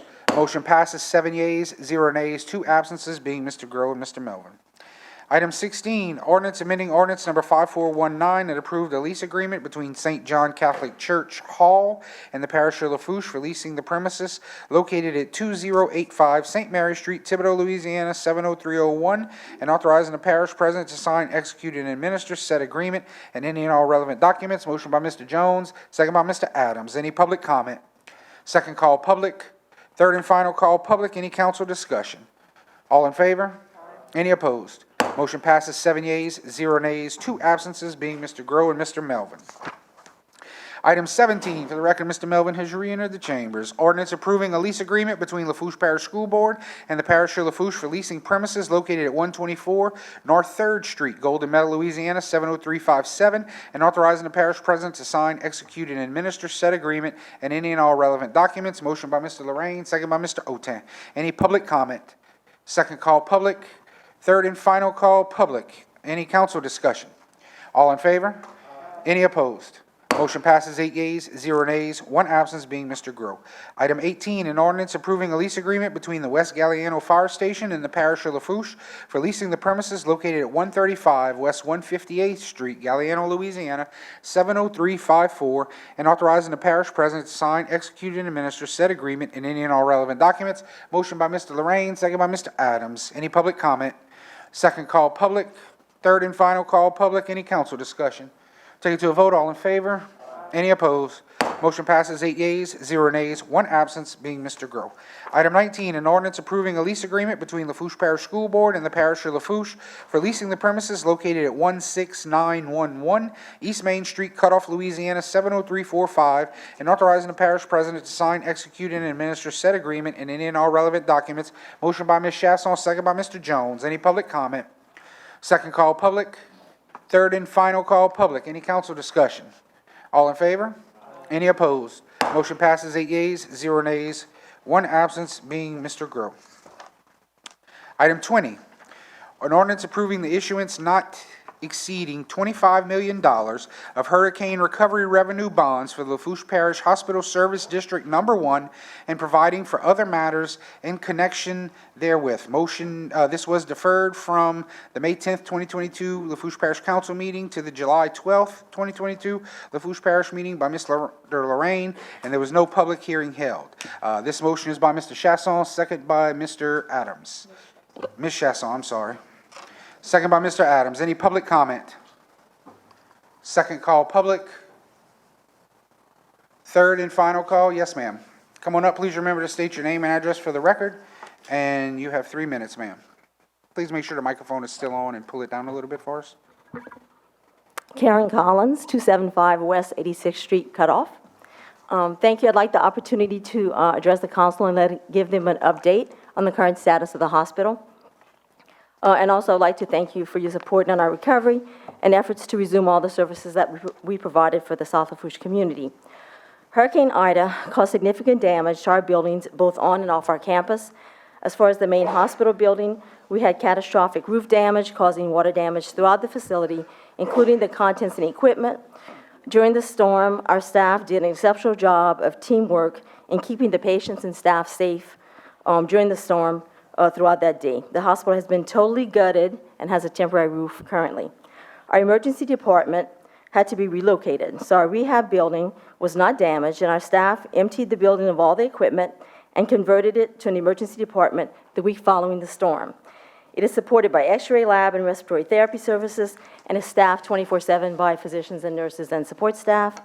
It was crucial to get that department up and running post-Ida for patients to have access to emergency services. It remains in operation, and we have added mobile CT services to aid in the diagnostic services. Our rural health clinics, we have 2 rural health clinics, one in Cutoff and one in LaRose. The Cutoff clinic was not damaged and was able to open along with our 2 community pharmacies just 4 days post-Ida to bring essential medical care and access to prescription medications for our community. Only the clinic and the 2 pharmacies were open at that time, actually for weeks following the storm. Our staff did a great job of adapting to generator power, no internet access, no water pressure, and on a boil water advisory for weeks following the storm. Our second rural health clinic in LaRose had some roof damage and minor interior damage, and with the temporary roof in place and the repairs done, it was able to open the week following Hurricane Ida. So a permanent roof is in place on that building, and all the repairs have been made, and it is totally functional. Our rehab services, which are occupational, speech, and physical therapy, had to be relocated since our emergency department took their building, and so we were able to relocate those services to trailers in the front of our campus, in front of the dialysis at the beginning of October, and we have just added a second trailer to accommodate adult and pediatric rehab needs, and that should be ready next week for occupation. Our dialysis clinic, we provide chronic dialysis services for our patients in the South Lafourche area. Our clinic had major roof damage and water damage throughout. A temporary roof was added and the building had to be totally gutted. We had attempted to obtain some temporary... Okay, Ms. Chesson, relinquish this more time. Some temporary dialysis trailer for that purpose, but we were unable to do that. We have obtained a temporary trailer now that's being outfitted to provide those services. It is very specialized if all goes well. We should be able to offer those services by the middle of July. The current building will be renovated. We have an architectural firm completing the drawings, and we should be able to go out on bid in the next 3 to 4 weeks for that building. The estimated date for completion of that renovation is the beginning of January. And the building also has a permanent roof in place.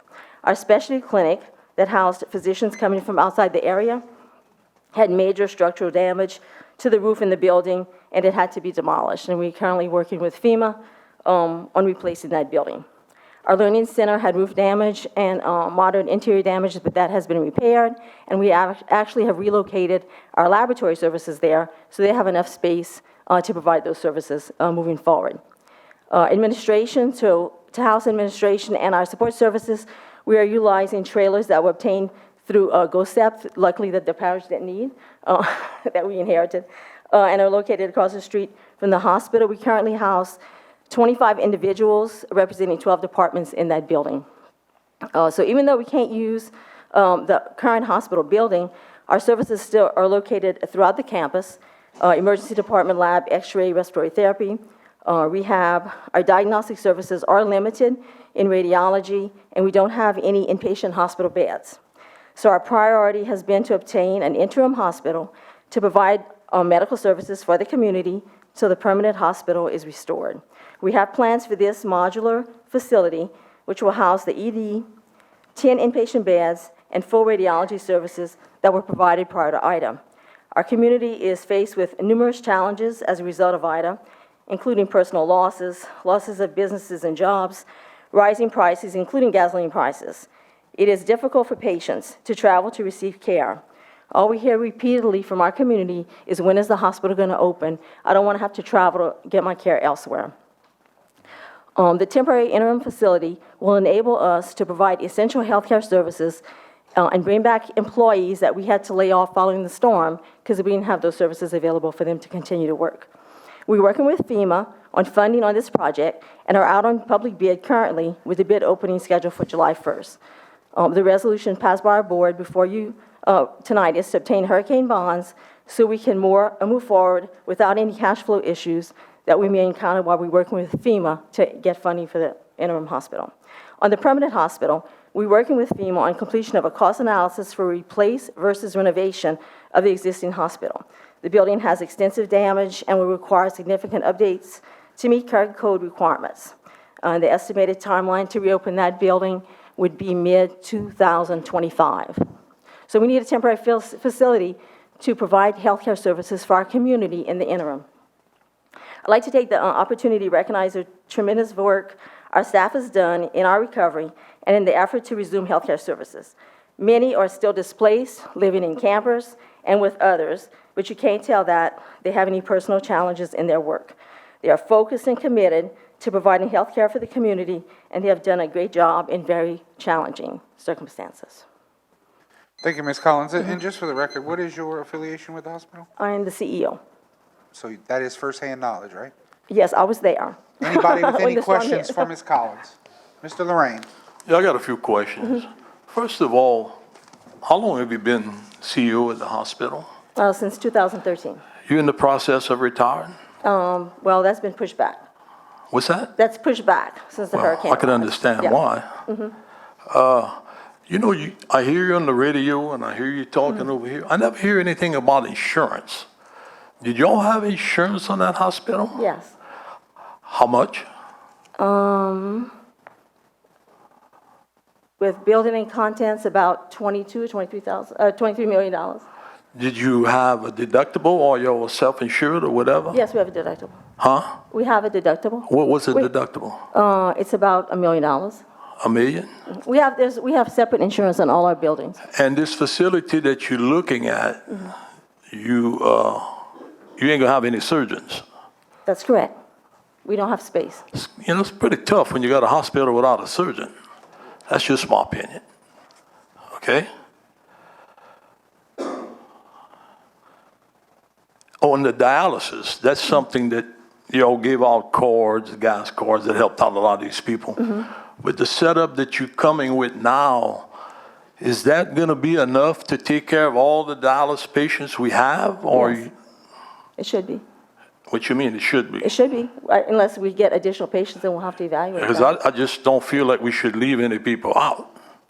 You know, if you, how many you can tend to on what you're doing? In our current plan, Yeah, at least 18. 18, and you probably have about 20 right now?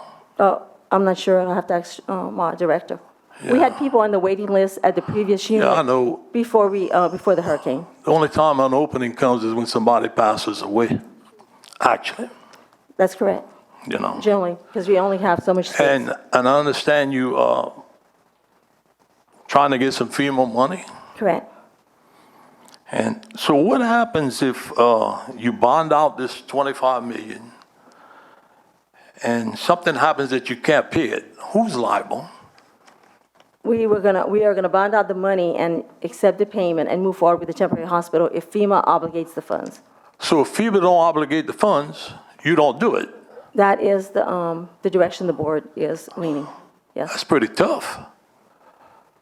Well, we'd have That's a to, tough deal. In other words, if you're depending on FEMA, just like 100,000 people in Fouch are depending on FEMA, and if you'd hear some of the stories we hear about FEMA, don't count on it. Don't hold your horses up high that they're gonna come and give you something. They may, I hope they do, but it doesn't mean that they will. no, but I think that we are certainly working toward that, and the community needs a hospital. No, I agree with you. I'm gonna talk a little more after I'm finished with you, but I agree 100%. Community needs a hospital with a surgeon, with doctors. Remember that, okay?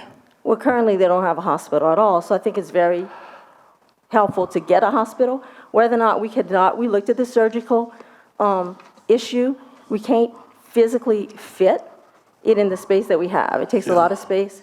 It takes a lot of financing for that. So we feel like the best to spend our bucks to benefit the best and the majority of the area. Is to build a hospital we have designed. I still want the floor, but I want to kind of finish with her. I just want to see, what is the date today? Today's date is 14th. It's not July the 12th. If you look at what you Lorraine, read. are you done with Ms. Collins? Well, yeah, I'm done with her, Hang but tight 1 second. Anybody else want any questions for Ms. Collins? oh, okay, I'm sorry. Thank you very much, ma'am. Thank you. Well, let me just say this. I want to thank Ms. Karen and her board and her, all of her administration for the work that they've done since the storm. It wasn't easy. We were all there. and they did a great job of keeping it together and trying to keep hospital involvement in our community. So thank you. Thank you. Thank you, ma'am. Thank you, Mrs. Chessel. Mr. Lorraine, under council discussion, go ahead, sir. Yes, I was just saying the date today is the 13th. It was 14th, I'm sorry. Close enough? Okay, thank you, Owner. It was deferred till July the 12th.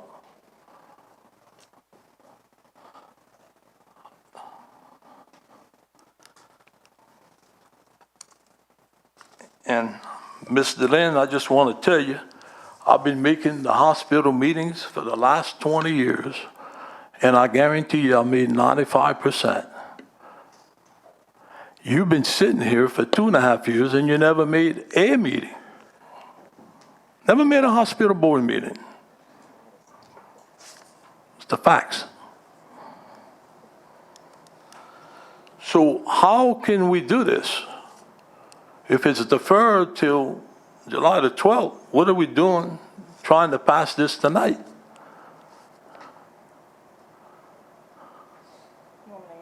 I can give you an explanation. Whatever, I mean. I can give you an explanation on that. When this hit the agenda, it was looked at by myself, by parish administration, by the district attorney's office, I guess, an unofficial type legal opinion. The council did not take action on it to vote that it be moved to that time. So it was, I guess, for lack of better terms, from my understanding, pulled by you and just tabled, which is not an official action. It was re-brought up, from my understanding, because of time constraints that the board needs in order to get some sort of vehicle rolling to take care of an issue. So my question would be, do you have that in writing? Or are you telling me this verbally? I told you verbally because it was told to me verbally. Anybody got it in writing? You had a response, Ms. Chestnut? Verbally can be your word against my word. Or their word against my word. Give it to me in writing. It's in Robert's rules. In writing. It's in Robert's rules. I'm telling you, put it in writing. What happens if y'all take action on this tonight and somebody in the public decides to file a lawsuit? Because it should be brought up on July the 12th. Not today. That's what it says. I'm just telling, and I'm going to try to be nice because I got a few other things to say. It's just not right. Now, let me tell you why. Why July the 12th? Because you got a new president elected to that board and a new vice president elected to that board, and they asked me to see if you could get more time so they can look at different options on where they're going. I didn't do it because I wanted to do it. I did it because I was asked by the president and by the vice president. They elected a new president and a new vice president. And they were concerned. Now, let me say this.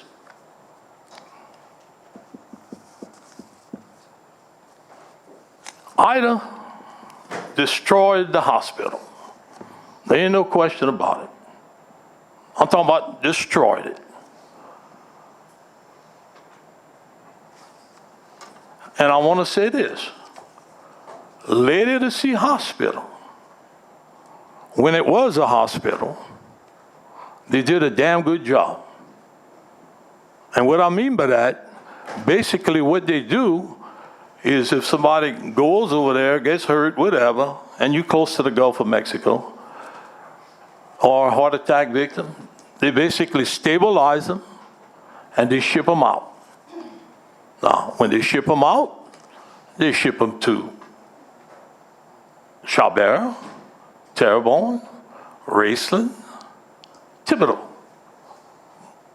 Mostly Thibodeau.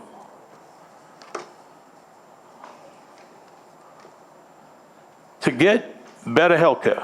Now, if they didn't treat that person, whoever he or she was, they may have passed away.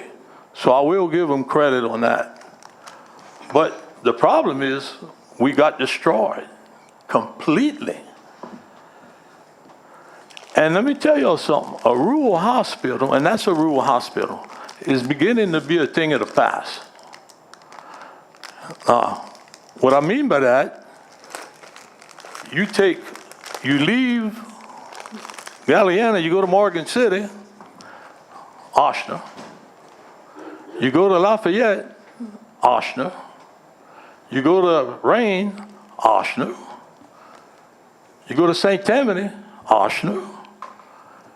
You come right here in St. Charles, Ochsner. You come right here in Racing in Lafourche Parish, Ochsner. But Lafourche Parish has two great hospitals. One is Raceland, Ochsner, and one is Thibodeau. Thibodeau has come a long ways. They have proven themselves. They are a great hospital. And that's one time I'm going to agree with Jones on the earlier discussion. They're great. They mean business. And you know what they got? They get a lot of service, they got a lot of doctors, and they got a lot of money. Oh, Mr. Chairman. Wait. I call for... I want to finish. Point of order, call for question. I want to finish. Let me finish. Go ahead, Ms. Lorraine. Your administrator may be retired and she may not, okay? And I said this earlier, never heard anything about the insurance. Don't forget, you collect a 3.90 and it might be a little more millage tax. And I've told that administrator when she came to this podium many a times, without that millage, that hospital was shut down. And we all know that. And an election's coming pretty soon, and the public's not very happy about what's taking place. So they want to bond out 25 million. The only thing that upsets me the most is you want to downsize the hospital. We're in the year 2022. You don't downsize, you upgrade or you improve it. But don't downsize it. Look at Raceland. Raceland and the Lady to See Hospital years ago were about the same. One wasn't much better than the other. About the same thing. But after Ochsner took them, look where they're at now. They're running away with it. That was something the council did, and maybe we should have looked a little harder, but it was done. And they're doing well. Remember, they were almost competitive. Not no more. Racing's got doctors, they got equipment, and they got a lot of people that go see them. Why go back 30 years? Need to move forward and not backwards. And that's what this is doing. You're moving backwards. Hey, you also have Thibodeau Regional. A proven hospital, drop the millage to the people. And what scares me, if you give them this 25 million and they default, more than likely the parish council is responsible for that billing. We really need to do what's right for the people. For all the people of that area. And what would be right? When you're going to sit down and take and put a temporary hospital, that's what it's going to be. You're never going to get a permanent hospital.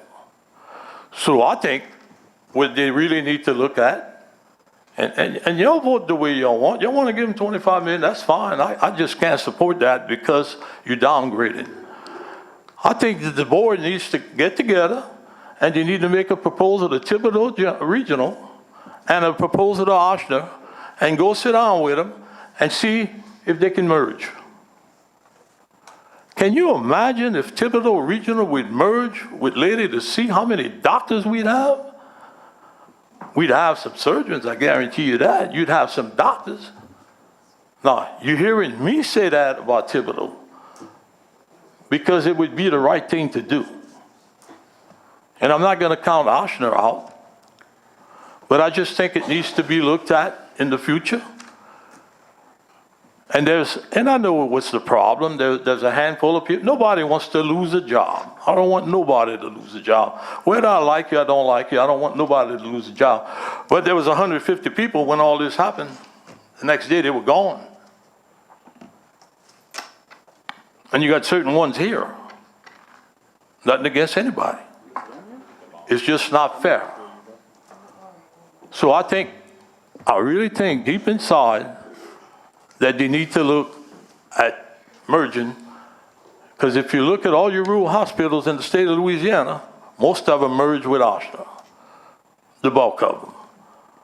But Thibodeau and Lady to See and the people down the bottom, I guarantee you the people would be happy. I haven't ran across one person that said they didn't think it would be a good idea. So, with that said, I'll just leave it there. Thank you, Mr. And Lorraine. Mr. Jones, vote you had your a question? conscience. You got a question, sir? Mr. Jones? No. Mr. Otan? Yeah, so one of my big reservations initially when I saw this was the fact that it had that deferred. So I did reach out, and once again, I don't have anything in writing. But my understanding, Louisiana Attorney General's opinion is that we are not violating the open meetings law, and it was properly advertised. As far as Robert Rules of Order, that's just simply a guide as stated in the Home Rule Charter, so no issues there. So me specifically, it was related to open meetings law and whether we're violating, and I feel pretty confident that we're not doing that. Beyond that, I'll say that I agree with almost everything Daniel said, and that we need to work towards a bigger and better permanent solution. However, as I know I'm working with FEMA right now on these fire stations and whatnot, we need to grab what we can, and I think we need something quick and temporary, so I will be supporting this for that very reason. But I do agree with most of what he said, that we do need to work towards a bigger and better down the road system for down the line. Thank you, Mr. Otan. Mr. Melvin? Yes, I know that, look, when you're in dire straits and you show up, you want some help, I don't care where it is. And we've gotten good care. I mean, I've been to all the hospitals. My family's kind of been around all the hospitals for different reasons, bumps, bruises.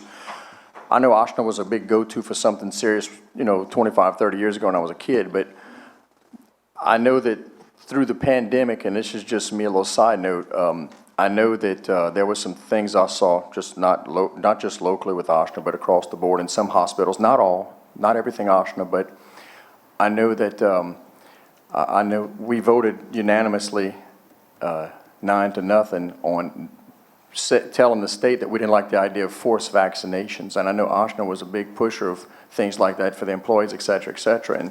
And look, at the end of the day, I think the person needs to be responsible and make that decision, not being forced of not having an income and being broke the next day and jobless because you didn't want to take something that you felt yourself on based on your conscience that may be not good for you.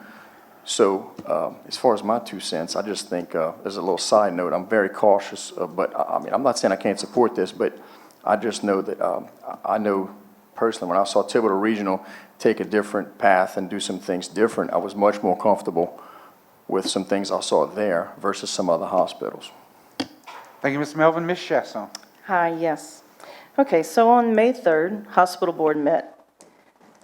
They voted for that $25 million bond. Mr. Charles Mike Calle voted for it, Mr. Johnny Ordoin voted for it, and so did Mr. T-Kip Plaisance, voted for it. Then it was coming to us to vote, and Mr. Lorraine decided to pull it off, which was just holding up what our parish, what our down the bayou people need. Secondly, if they wanted it off, then why did they vote for it in the first place? Next thing I'm going to say is, before a hospital is going to want to merge with another hospital, you need a hospital, and we don't have it. We have nothing. And in the meeting, you were there, we asked Mr. Gregg, what would it take for Thibodeau to merge with Lady of the Sea? And he said, first you need a hospital, which is what we're trying to get accomplished here. And now twice in public, you have told the people at Lady of the Sea that their hospital was not good enough, that the people who work there are not good enough. I didn't say that. Oh, you did. You said it No. here tonight. No. You said it here tonight, and I'm not going to argue with you. So I'm here to make sure that the people of Lower Lafourche get what they need, and that's health care that is needed and necessary. And if it's putting in a temporary hospital until the big hospital comes in, then that's where we go. Thank you. Mr. Chairman? Hold on one second. Can you take the chair so I can make a statement? Okay, I've been an emergency medical technician for the last 25 years. And I have brought people to Lady of the Sea. I've picked people up from Lady of the Sea. Same thing with every hospital around here, New Orleans. I'm also the EMS chief of a local fire department for the last 25 years, and I see the people who are shipped out to these areas. And I don't think we're comparing apples to apples and oranges to oranges here. I think we're blending some things. People can choose who they get their medical treatment and medical care from. That's no doubt. If I want to see a certain cancer doctor or a certain pediatrician for my kid to get their tonsils out. But in an emergency situation, which I think is where the gap is here, you go to the closest appropriate facility. If I get in a wreck on LA1 right out in front of this building, I may not necessarily go to, St. Anne. I'm definitely not going to Lady of the Sea because there's nothing offered there. There is a number that paramedics, emergency medical technicians call, and it's a database. And they give these operators what they have in a patient. And you can say, I want to go to Terrebonne General, or I want to go see the good doctors at Thibodeau. They don't know if there's orthopedic there, if you need an orthopedic, or whatever specialty that there is. And damn near every trauma case out in public goes to New Orleans because of the services that they offer. That's not knocking St. Anne, that's not knocking Lady of the Sea.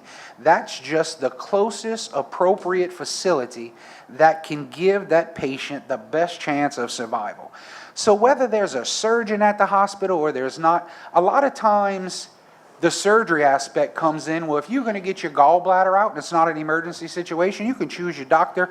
You can drive to Memphis, Tennessee to get your gallbladder out if you want from a surgeon. But in an emergency situation that you would be brought in from some sort of thing that they would call learn, they would tell you where there's a surgeon available for it.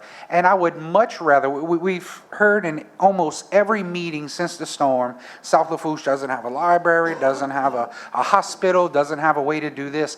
I would rather get the people of down the bayou a hospital that can treat their emergency needs and a few other services around there so they don't have to drive out of the way. But if surgery is the only thing that's not covered, or if pediatrics is the only thing that's not covered, all those things can be planned to go somewhere else. Let's take care of the guy having a heart attack down there that even though Thibodeau's great, we're not going to drive him in an ambulance. It's not practical from down in Golden Meadow all the way to Thibodeau. We've got to have something in place to protect these people. And as good as the EMTs and the paramedics are, and the doctors, no matter where they are, we can merge with Ochsner, we can merge with Thibodeau. They're not sending all those doctors down there to an empty parking lot on day one. We have to have some sort of framework before we can even enter into a discussion about that. And I think we're just saying, oh, we're not going to have this, so it's not going to be valuable. We're not going to have that. The one guy that's having a heart attack right now in Golden Meadow thinks it's pretty valuable to have an emergency room down there. The lady that needs to get her hand rebuilt and they don't have an orthopedic surgeon down there, we can put her in my car and drive her to wherever she wants to get that surgery. That is not life or death. The baby that's not breathing, all of that. I've been in the oil field for dozens and dozens of years. Mostly everybody was flown into West Jefferson or Terrebonne, depending on what it was. So even though Lady of the Sea is near the Gulf, that's not the closest appropriate facility. And it may be a rural hospital, but if I'm having a heart attack in Golden Meadow, damn it, bring me to Lady of the Sea. Bring me somewhere where there's trained medical professionals that are going to save my life. And I don't think we need to bring politics into what insurance company you have, what doctor you're going to choose, all this other stuff. I think we need to keep the politics on, are we giving these folks care, emergency care, when they're needed? And I'm not talking about cosmetics, I'm not talking about this, that, I'm talking about someone who needs immediate emergency care, that they have what they need to survive. And that's just my 2 cents on it. Yes, sir. I think I made it clear that everything that they have done when they had a hospital. They did a great job. I want to make it better for all the people that live there. Better. And getting back to Ms. Delaney, the two guys, the president and vice, did vote to bond it, thinking that they were like negotiating. They didn't really exactly know. And that's what happened. And I acted on them. But I think I'm looking at making things better than it's ever been. I mean, I can go on and on and on. And I've always given the benefit of the doubt where they have saved many lives. But golly, just open your eyes and see what's going on in the whole state and see how many of these little hospitals are getting with other hospitals, mostly Oshna. But I don't want to overlook Thibodaux, because Thibodaux can just about compete with Oshna. And make it better for the people. Don't make it worse. Make it better. But some of them people that are over there don't want that because they might not have the same position they got now. But just remember, make it better. Thank you, Mr. Lorraine. Any other discussion? We will take it to a vote. All in favor? Any opposed? Motion passes, 7 yeas, 1 nay being Mr. Lorraine, 1 absence being Mr. Grow.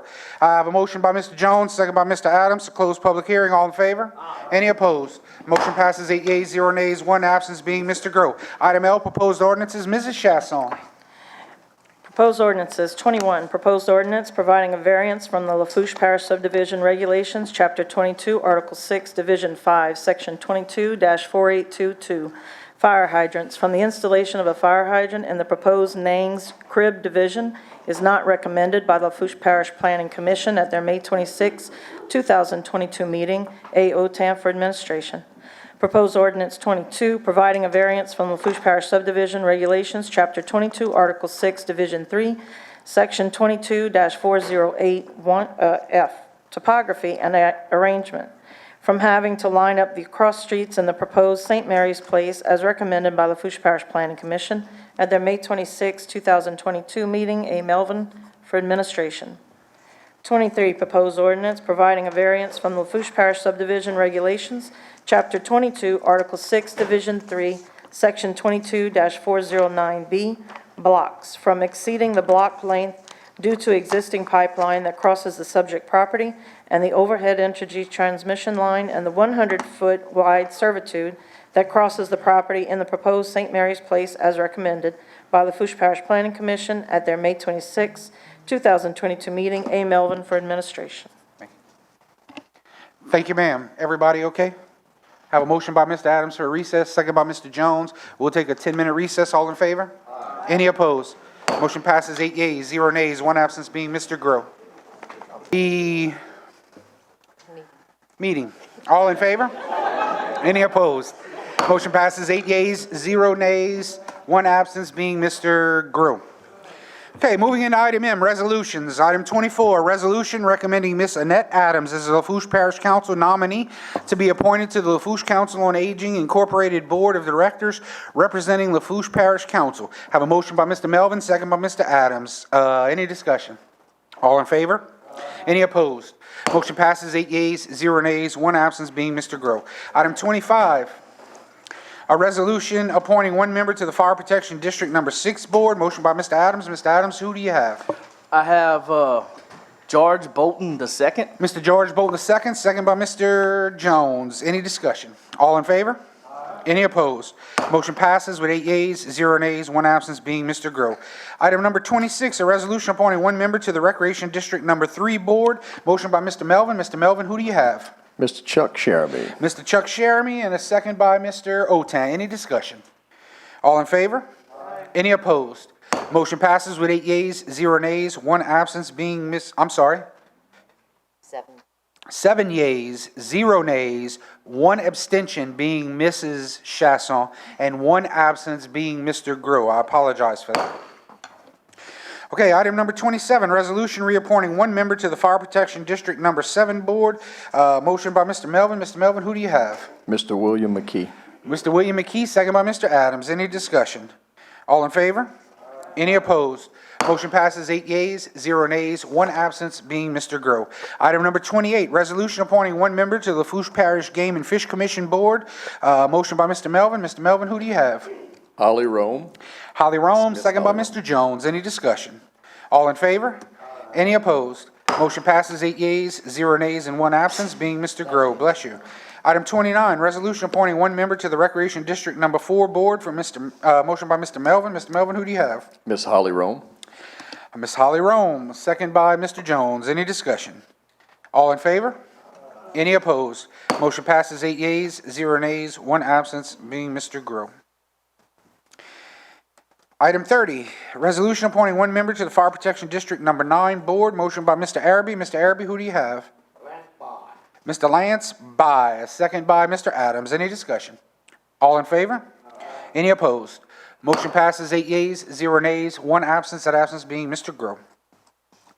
Item 31, resolution appointing 1 member to the Hospital Service District Number 3 Board. Motion by Mr. Jones. Mr. Jones, who do you have? Mr. Hugh Caffrey. Mr. Hugh Caffrey. I have a second by Mr. Adams. Any discussion? All in favor? Any opposed? Motion passes with 7 yeas, 0 nays, 1 abstention being Mr. Oten, and 1 absence being Mr. Grow. Is he a doctor? I'm just asking. I'm not sure. He's a highly financial guy. Okay, he's not a doctor, But because you he's a told the highly lady it would be a financial- doctor. No, All right. I said a doctor. We will move Or on. a Item number financial guy. 32. But our board is Resolution better than approving. yours. Resolution approving a shelter participant agreement between Greater Good Charities and Lafourche Parish government for the purpose of providing flight transportation for Lafourche Parish Animal Shelter and authorizing the parish president to sign, execute, and administer said agreement and any and all relevant documents. Motion by Mr. Jones, second by Mr. Adams. Any discussion? Mr. Chairman, just so the public knows, this is not flight transportation for the staff. This is for the animals, should we need to get them out of here for a storm. Duly noted. Flight or- transportation for the animals. Any other discussion? All in favor? Any opposed? All right, motion passes. 8 yeas, 0 nays, 1 absence. That absence being Mr. Grow. Did everybody say aye? Yes. Because I didn't hear anything. Item 33, resolution accepting the low bid of 4A Contracting Group LLC in the amount of $425,500 for the project titled Hurricane Ida Repairs, Lafourche Community and Recreation Center, and authorizing the parish president to sign, execute, and administer an agreement and any and all relevant documents. Motion by Mr. Oten, second by Mr. Araby. Any discussion? Mr. President. The funding for this comes out of the insurance proceeds that we got from our policy. Thank you for that clarification. Any more discussion, Mr. Oten? My only question is, I know there was 3 bids, they were a low bid, the other ones were like 5 plus. Yep. Are we confident they can do the same quality of work as the others since there was such a big disparity? Yeah, Okay. better work, Thank to be you. honest with you. Okay, good, great, thanks. So the only thing we're waiting on now is the time frame and the supply chain for the roofing materials and the floor. Thank you, gentlemen. All in favor? Any opposed? Motion passes with 8 yeas, 0 nays, 1 absence being Mr. Grow. Item 34, resolution approving an agreement between Lafourche Parish government and the city of Thibodaux for funding from the Parish Transportation Revenue Program for the 2022-2023 fiscal year and authorizing the parish president to sign, execute, and administer said agreement and any and all relevant documents. Motion by Mr. Melvin, second by Mr. Jones. Any discussion? All in favor? Any opposed? Motion passes 8 yeas, 0 nays, 1 absence being Mr. Grow. Item 35, resolution approving an agreement between Lafourche Parish government and the town of Lockport for funding from the Terrebonne Parish Revenue Program for the 2022-2023 fiscal year and authorizing the parish president to sign, execute, and administer said agreement and any and all relevant documents. Motion by Mr. Oten, second by Mr. Araby. Any discussion? Go ahead, sir. Yeah, you said Terrebonne. I did? All right, I'll reread it. Resolution approving an agreement between the Fouch Parish government and the town of Lockport for funding from the Parish Transportation Revenue Program for the 2022-2023 fiscal year and authorizing the parish president to sign, execute, and administer said agreement and any and all relevant documents. Motion by Mr. Oten, second by Mr. Araby. All in favor? Any opposed? Motion passes 8 yeas, 0 nays, 1 absence being Mr. Grow. Item 36, resolution approving an agreement between Lafourche Parish government and the town of Golden Meadow for funding from the Parish Transportation Revenue Program for the 2022-2023 fiscal year, and authorizing the parish president to sign, execute, and administer said agreement and any and all relevant documents. Motion by Mr. Lorraine, second by Mr. Ote. Any discussion? All in favor? Any opposed? Motion passes 8 yeas, 0 nays, 1 absence being Mr. Grow. Item number 37, resolution amending resolution number 22-040 and approving addendums to the agreement between Lafourche Parish Government and Grow Flores Positary LLC for engineering services for the project titled Hurricane Ida Repair Renovations Project, and authorizing the parish president to sign, execute, and administer said addendums and any and all relevant documents. Motion by Mr. Adams, second by Mr. Jones. Any discussion? Mr. President. Thank you, Mr. Chairman. The Tourist Commission Board voted to hire Grow Flores Positary LLC to redesign the Tourist Commission building, so the amendment is to add that building to their already existing list of projects. Thank you, sir. Any other discussion? All in favor? Any opposed? Motion passes 8 yeas, 0 nays, 1 absence being Mr. Grow. Item 38, resolution approving amendment number 2 to the agreement between the Fouch Parish Government and GIS Engineering LLC for the project titled Hurricane Ida Pump Station Rehabilitation, and authorizing the parish president to sign, execute, and administer said amendment and any and all relevant documents. Motion by Ms. Chasson, second by Mr. Adams. Any discussion? Go ahead, sir. Is that the pump on the east side drainage? No, project? so, Mr. Chairman, what this amendment does is we got some money from Hurricane Barry, the GIS engineering was already working on. We had lumped it into their contract, but because of the hazard mitigation rules, we can't include it in the bigger Ida contract. So we're backing that project back out and going to do a separate contract with them. So it's just a removal of a project. Oh, okay. Thank you, gentlemen. Any further discussion? All in favor? Any opposed? Motion passes 8 yeas, 0 nays, 1 absence being Mr. Grow. Item 39, resolution approving an agreement between the Lafourche Parish Sheriff's Office and the Lafourche Parish Government to provide food services at Lafourche Parish Head Start sites, and authorizing the parish president to sign, execute, and administer said agreement and any and all relevant documents. Motion by Ms. Chasson, second by Mr. Jones. Any discussion? All in favor? Any opposed? Motion passes with 7 yeas, 0 nays, 1 abstention being Mr. Wendell, and 1 absence being Mr. Grow. Item number 40, a resolution approving the low bid of Lowland Construction Company in the amount of $169,952 for the project titled Leeville Boat Launch Hurricane Ida Repairs, and authorizing the parish president to sign, execute, and administer the agreement and any and all relevant documents. Motion by Mr. Lorraine, second by Mr. Araby. Any discussion? Mr. Chairman?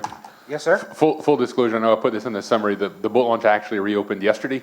We actually signed the agreements under the still pending Ida emergency declaration to get it up and running.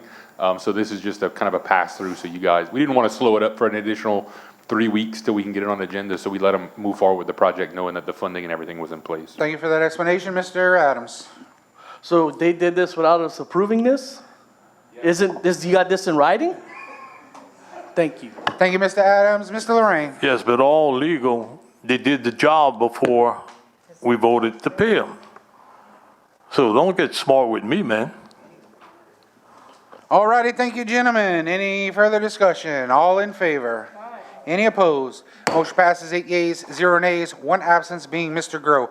Item 41, resolution approving a use of facilities contract between the Fouch Parish Government and the Kingdom Impact Global Worship Center for the summer recreation program throughout the Office of Community Action, and authorizing the parish president to sign, execute, and administer said contract and any and all relevant documents.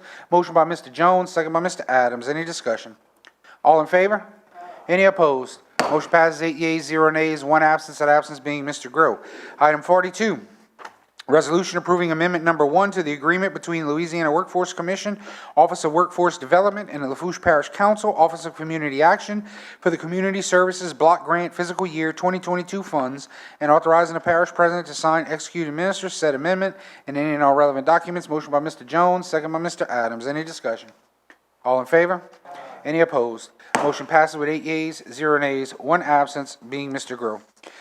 Item 43, resolution approving amendment number 3 to the agreement between Lafourche Parish Government and All South Consulting Engineers, LLC, for the Alador Drainage Improvement Project, and authorizing the parish president to sign, execute, and administer said amendment and any and all relevant documents. Motion by Mr. Araby, second by Mr. Otan. Any discussion? Mr.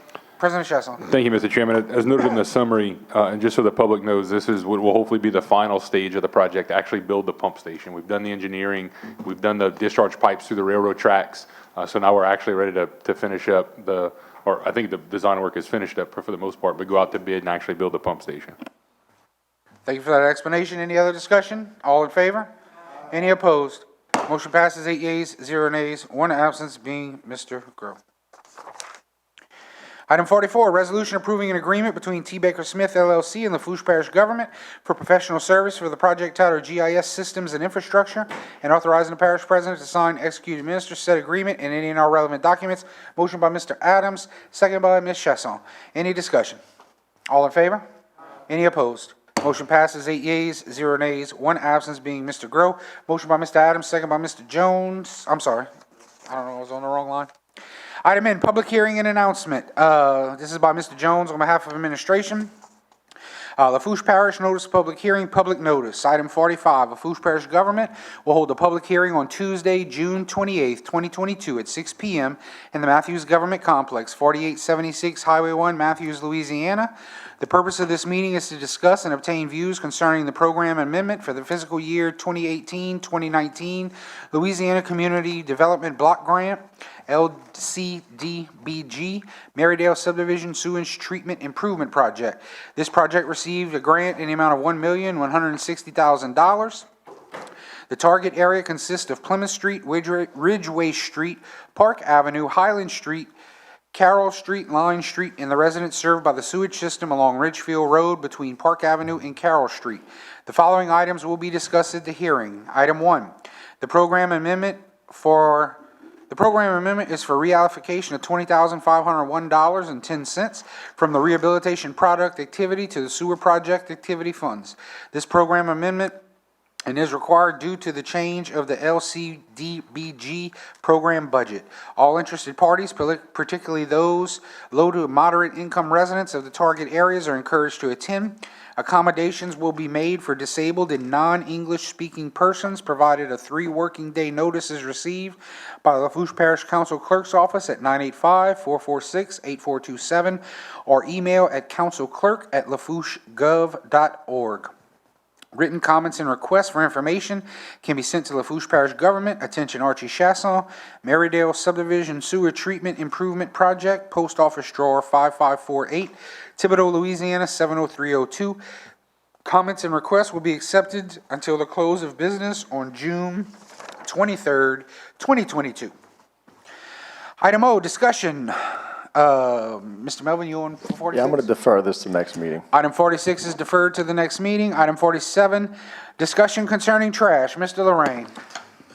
Yes, I talked to them people that are picking up the trash with the hurricane, and I talked to Sam, and all I hear is we're sending more trucks, more trucks.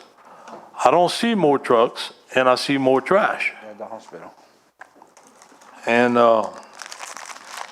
we need to address it. 3 weeks ago, Councilman Jody Sheremy came to the council, and he met with Mr. Chasson, and he said they were going to send more trucks. Well, let me tell you something. We got more trash than you could think of. And I know they probably have some parish-wide, but nothing like you got in Ward 10.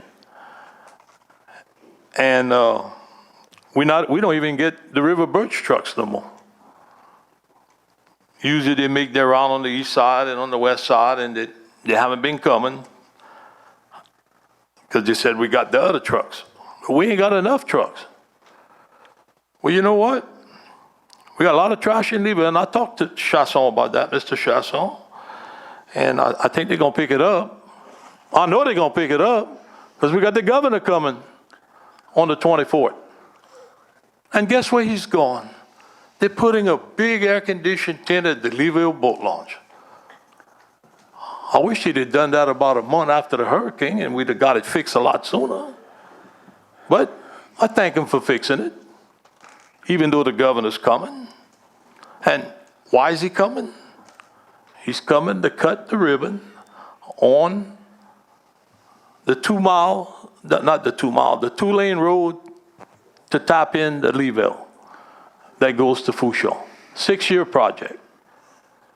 James Construction. So he's coming to cut the ribbon, and they're gonna put a tent with air conditioning, man. They're not gonna suffer them.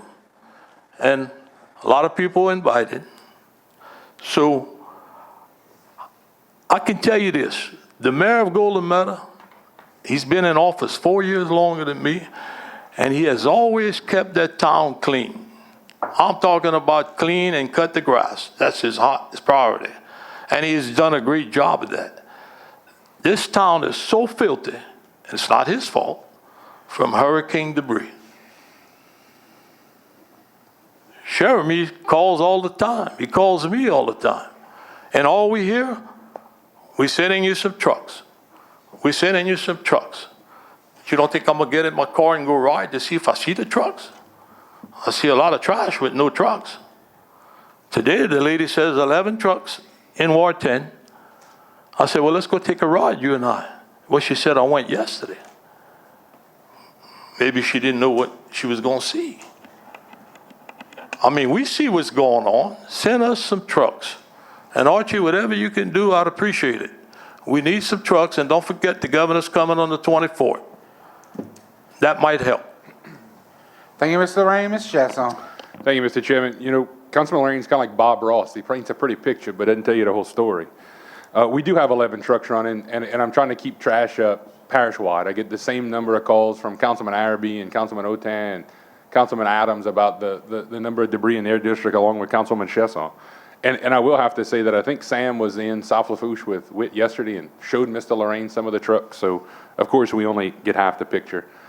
We are, and we're anticipating cleaning up Leeville. The governor's visit does help impact that a little bit. I'm not going to lie. You're going to clean it up if the governor comes. You're stupid if you don't, right? But I'm pretty sure Mr. Lorraine's going to be in that nice air-conditioned tent politicking his tail off like he does everywhere else, trying to take credit for the 8.5 miles of the roadway, Daniel, not just 2. And they're doing a groundbreak. I got the floor. Hold on a second.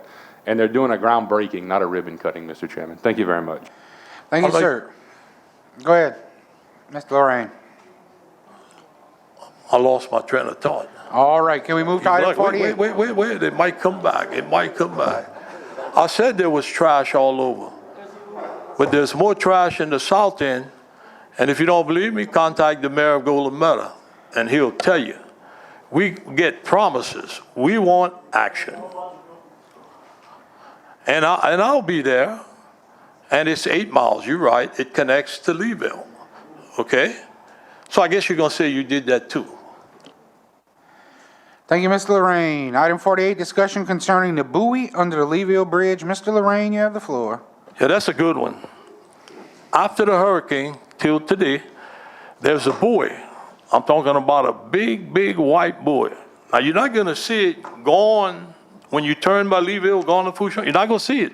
It's about halfway under the bridge, and it's wrapped up on one of the pilings, and it's even hitting under the bridge. But if you're coming from Fouch and you stop by the curve and you look to the right, you're going to see it. I don't know who's responsible for that, if it's DOTD, if it's the parish, if it's the port, but it concerns me because it's causing some damage to that bridge. So I would just ask that the administration check it out and see who we got to talk to try and get it removed. Now, you're not going to see it gone. You're going to see it coming back. Okay? Thank you, sir. Item P, Parish President, Department Heads, or Director, or Managers' Reports, Presentations, and/or Updates. Number 49, Director of Public Works Representative to prevent a report. Mr. Dillon, the floor is yours, sir. Good evening. Thank you, sir. We'll go ahead and jump right in. Starting with the Thibodeau Field Office is the Abbey Drainage Ditch. Remove debris from the ditch. Arm Street, clean the ditch, as well as Louise Street. Cherry Drive, repair pothole. The Gravelle Ditch, swept drainage ditch. Morvant Pump Station, replace containment and supports for the fuel tank. Waverly Drainage Ditch, swept the ditch. Winder Road, repair pothole. Lake Howard Avenue, patched against a raised curb on the edge of the road. Brandywine Boulevard, repaired pothole. Lafourche Bypass, repaired multiple potholes. This is a picture of one of them. Moving to the Choctaw Field Office, so Banana South Levee Borrow Canal, clean canal. Choctaw Road, clean culverts. Claymore Lane, repaired base failure.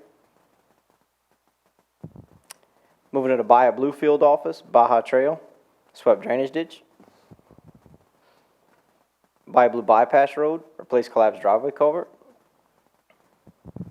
Ontario Street, installed driveway culvert. This is the Bayou Pointe-à-Chien.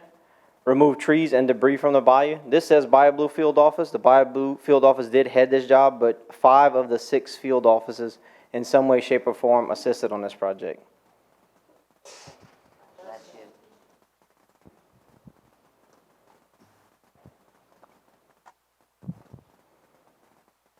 Moving to the Raceland Field Office is Brooklyn Lane, swept roadside ditches.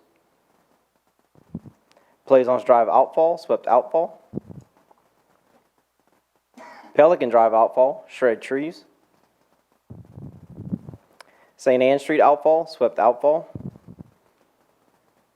Upper Line Avenue drainage ditch, swept drainage ditch. Moving to the Lockport Field Office, Highway 654. Remove collapsed landscape culverts and swept roadside ditch. South Leon Drive, remove collapsed landscape culvert. Also on South Leon Drive, replace collapsed driveway culvert. St. Anthony Street drainage ditch on the south side, swept the drainage ditch, as well as the outfall. And on St. Anthony Street outfall, the north side, we swept the outfall as well. Burgundy Avenue, repair pothole. This is a temporary repair and it will be permanently repaired at a later date. Robichaux outfall, swept outfall. Moving to the Galliano Field Office is East 47th Street, replace collapsed driveway culvert. West 118th Street, repair pothole, same thing, temporary repair.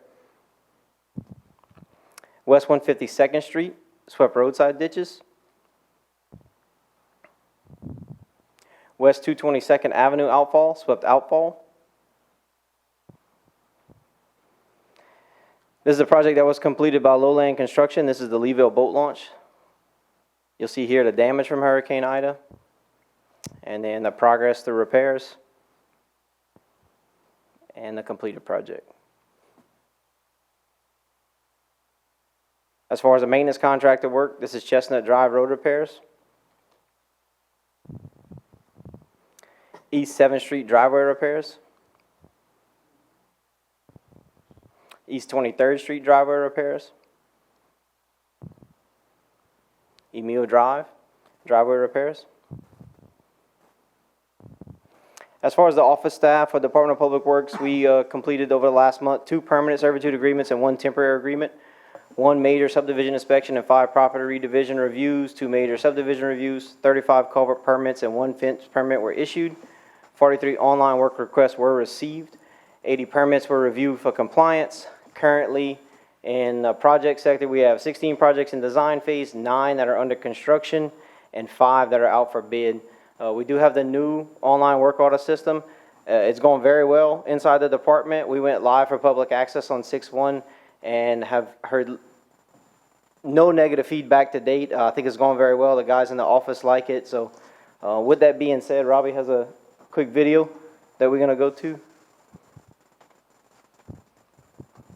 just to show you guys how to work the online work order software. This is what you would see on our website.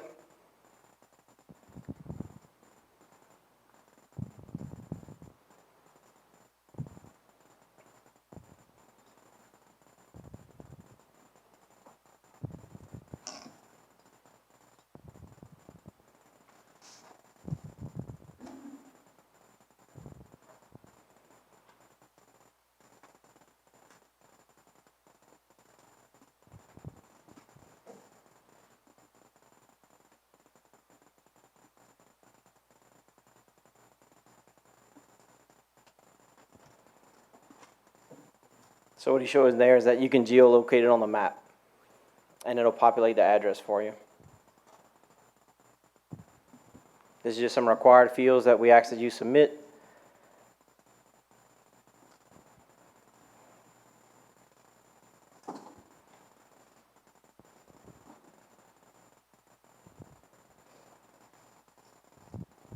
You also can choose files to upload if you have pictures of the issue, so we can see it. It may expedite the process. Here, you'll receive a request number. If you look at the top, once you receive that request number, you keep that request number. You can give it to your constituent. You can keep it. You can go back in our system and look up that request number and track the project and see where it is.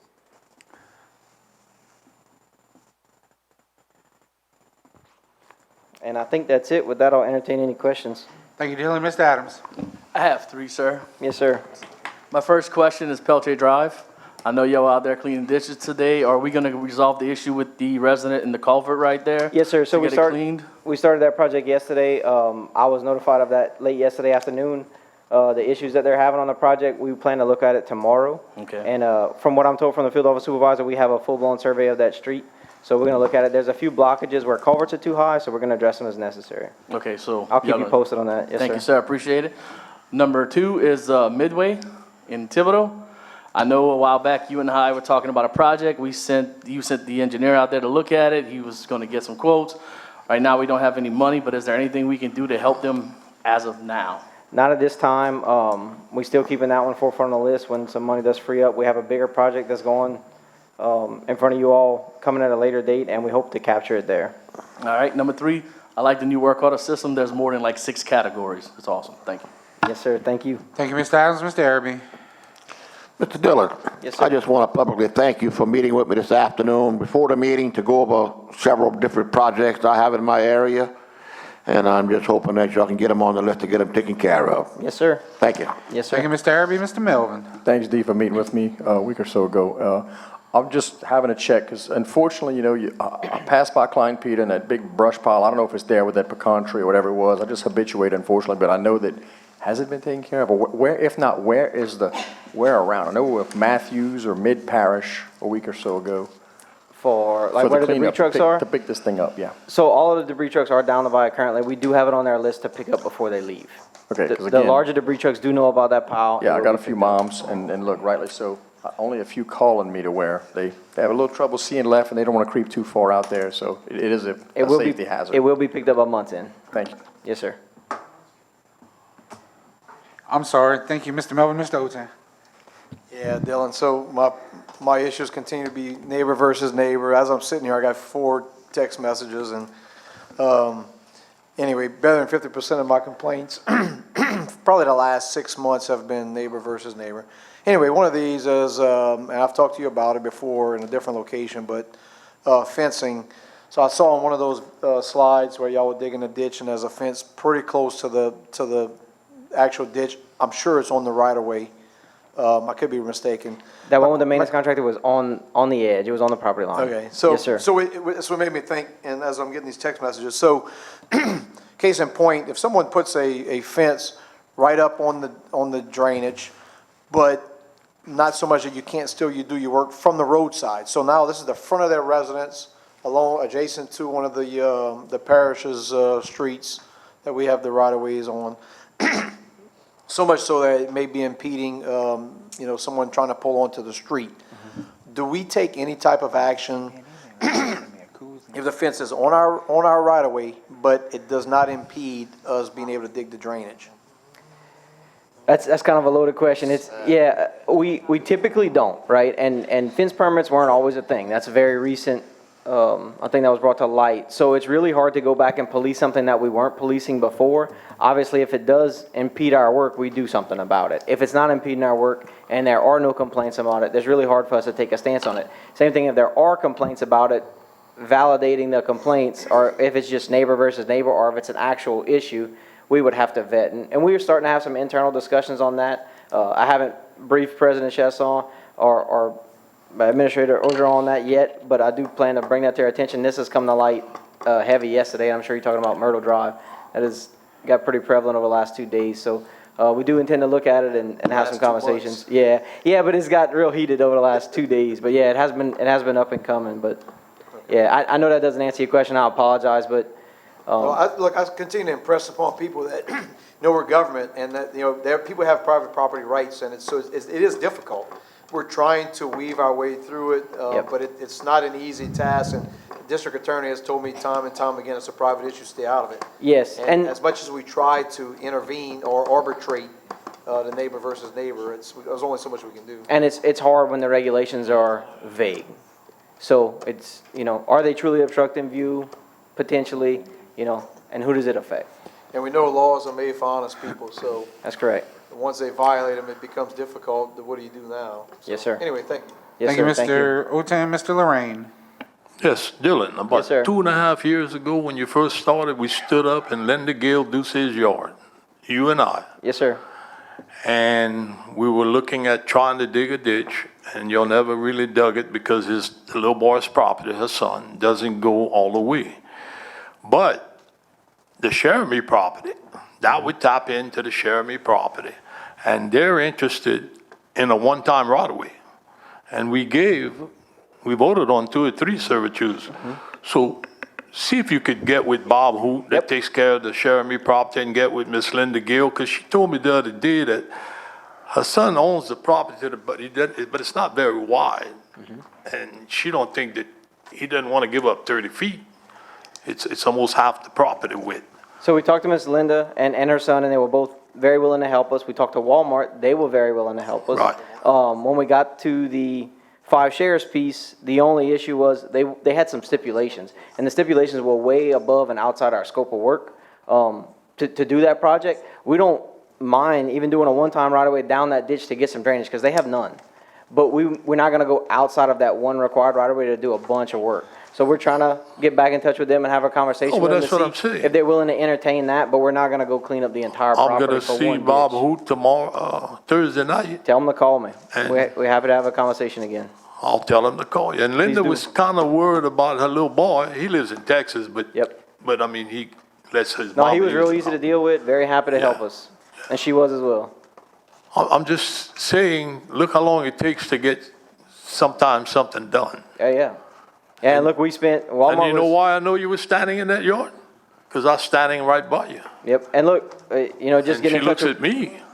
just getting in touch with Walmart was a 3-month process to find the right person who could Right, sign a document right. to say, yes, you can have a right of way. So. but And yep, if we can get that canal across 32, 35, We'd be that's happy the to. Jeremy. We'd be Well, happy that to. would take care of that whole, they always had a problem there. Yes, sir. Could never get the water through. Okay, man, thank you. Thank you. Thank you, Mr. Lorraine. Thank you, Mr. Lafouche. Thank y'all. We'll move on to item Q, questions for the administration. Anybody have any questions? Mr. Adams? Yes, I have to. The email you sent me, excuse me, Mr. Chasson? Yes, sir. The email you sent me about the park property. Yes, sir. I know there hadn't been any updates in months, and I appreciate you reaching out, but like, how far along are we on this? So we've reached out initially to the family members to sign over the document, to actually buy the 1 share of the property so we can open up the succession. And that email, Michelle's gonna reach back out and finalize that document so we can get it moving. Okay, and number 2, when the governor comes on the 24th, will there be lunch? Yes, Am I invited? yes. All right. Thank you, Mr. Adams. Mr. Jones? Okay, Mr. Chasson, can I get an update on the cameras for Marydale? Yeah, so I texted Jason, I'm gonna read it to you verbatim, if I can find it again. All right, so they're testing out the updated radio today. Cameras were having some issues staying connected, and the current ones won't take the firmware update. So Mr. Kaiser's gonna go back out tomorrow and see if they can update it. But all the hardware is in place, it's just the networking capabilities they have to finish up. Okay, definitely, because DNR and the parish is cleaning up the roadway, and we want to watch and see who putting, People are dumping again. Yes, dumping sir. again. Also, status report on the consolidation of the road sale tax and drainage. Yeah, so we had a good meeting with the school board last Monday, because they're going to be a part of this, because Jared's trying to do some reform work and divvy up his money. So we should have something to present to you guys at the second meeting in July. We're very hopeful that working with Mr. Ryan, Mr. Block, and the Butler Snow Crew, that we can get something on the November ballot. That way it's on a popular ballot, so we can be transparent and not think the public's going to be hiding with it. And I think since Mr. Lorraine went very much on the record today saying that he wanted stuff from down the body to go to Thibodeau, this consolidation probably won't be much of a problem. And that was my point, because he kicked the guy to the hospital, but instead of merging the hospital, I would like for you to get your board and get some board training with Thibodeau Hospital. And you see how community action improved with board training? Your board needs some training. It ain't my board. Thank you, Mr. Jones. Mr. Arabi. Mr. Chasson, in the break time, we talked briefly about the water sector program grant for the water line for the Gaines area to improve the fire protection. I'd just like to, go in public, let you know that try to please push through that so we can get that taken care of. Yep, and I appreciate you sending the email about it. We also got one from Representative Fontenot's office directly and Representative Ogeron's area, or office directly too. Unfortunately, Mr. Lionel had a death in his family, and our prayers go out to him for the passing of his father, who was a longtime service member to the board in the Veterans District. So when he gets back, we're going to follow up with him on that and make sure we get it done. Yeah, well, I talked to Mr. Fisi, I talked to Mr. Fontenot, and I talked to Mr. Ogeron, so hopefully we can try to get something online for them. Thank you. Thank you, Mr. Arabi. Mr. Lorraine. Yeah, I just want to let Mr. Chasson know that, and let the council know that him and I was able to meet with the lieutenant governor yesterday, and we're going to meet with the governor on the 24th. But I also want to ask Mr. Chasson that in solid waste, you got Shanklin, you got Bob and Wendy and a couple of others, who they answer to? The Public Works Director. Public Works, okay. I think one of the problems we having with garbage, the trash, mainly the trash, is that you hauling all that trash to Avondale. On the first round, we had a stockpile. Listen, you're gonna go from Leeville to Avondale, you're not gonna make 2 loads in one day. And I think that's what's eating us up. If they could find a stockpile somewhere, and that's just some advice. That's some good advice. I only thought I got good advice from my wife. Anyway. And I'm not your wife, I can tell you that right now. The Lord help me if you Don't were. plan to be. So, just so you guys know, and I failed to mention this when Ms. Lorraine brought it up earlier, so River Birch is still working. They're working Highway 90 North. We're about to move them down through probably the Company Canal area of Lockport, probably a little bit south of that, and then eventually hopefully move them south as River Birch kicks up. The issue we have with the big debris sites is that it's such a pain in the butt to work with DEQ to open and close these things. There's nothing in their contract that we can force them to open up one of these sites. If they want to direct haul it, they're going to direct haul it. There's not as much pressure as we put on them, because that's been a topic of our meetings before, and it's I've talked to Dylan and Sam and DRC about that is why don't we do this again? And it's just a permitting nightmare to open them and close them. So does it slow it down? Absolutely, I agree with you 100%. But the reason you don't see River Birch trucks in the 10th Ward is because you got all 11 of the debris trucks right now. We're not going to try to commingle them and try to mess that up, because every piece of debris they pick up, we're trying to get reimbursed for. And we don't have monitors with River Birch to monitor I their understand. But let me just give you a little background.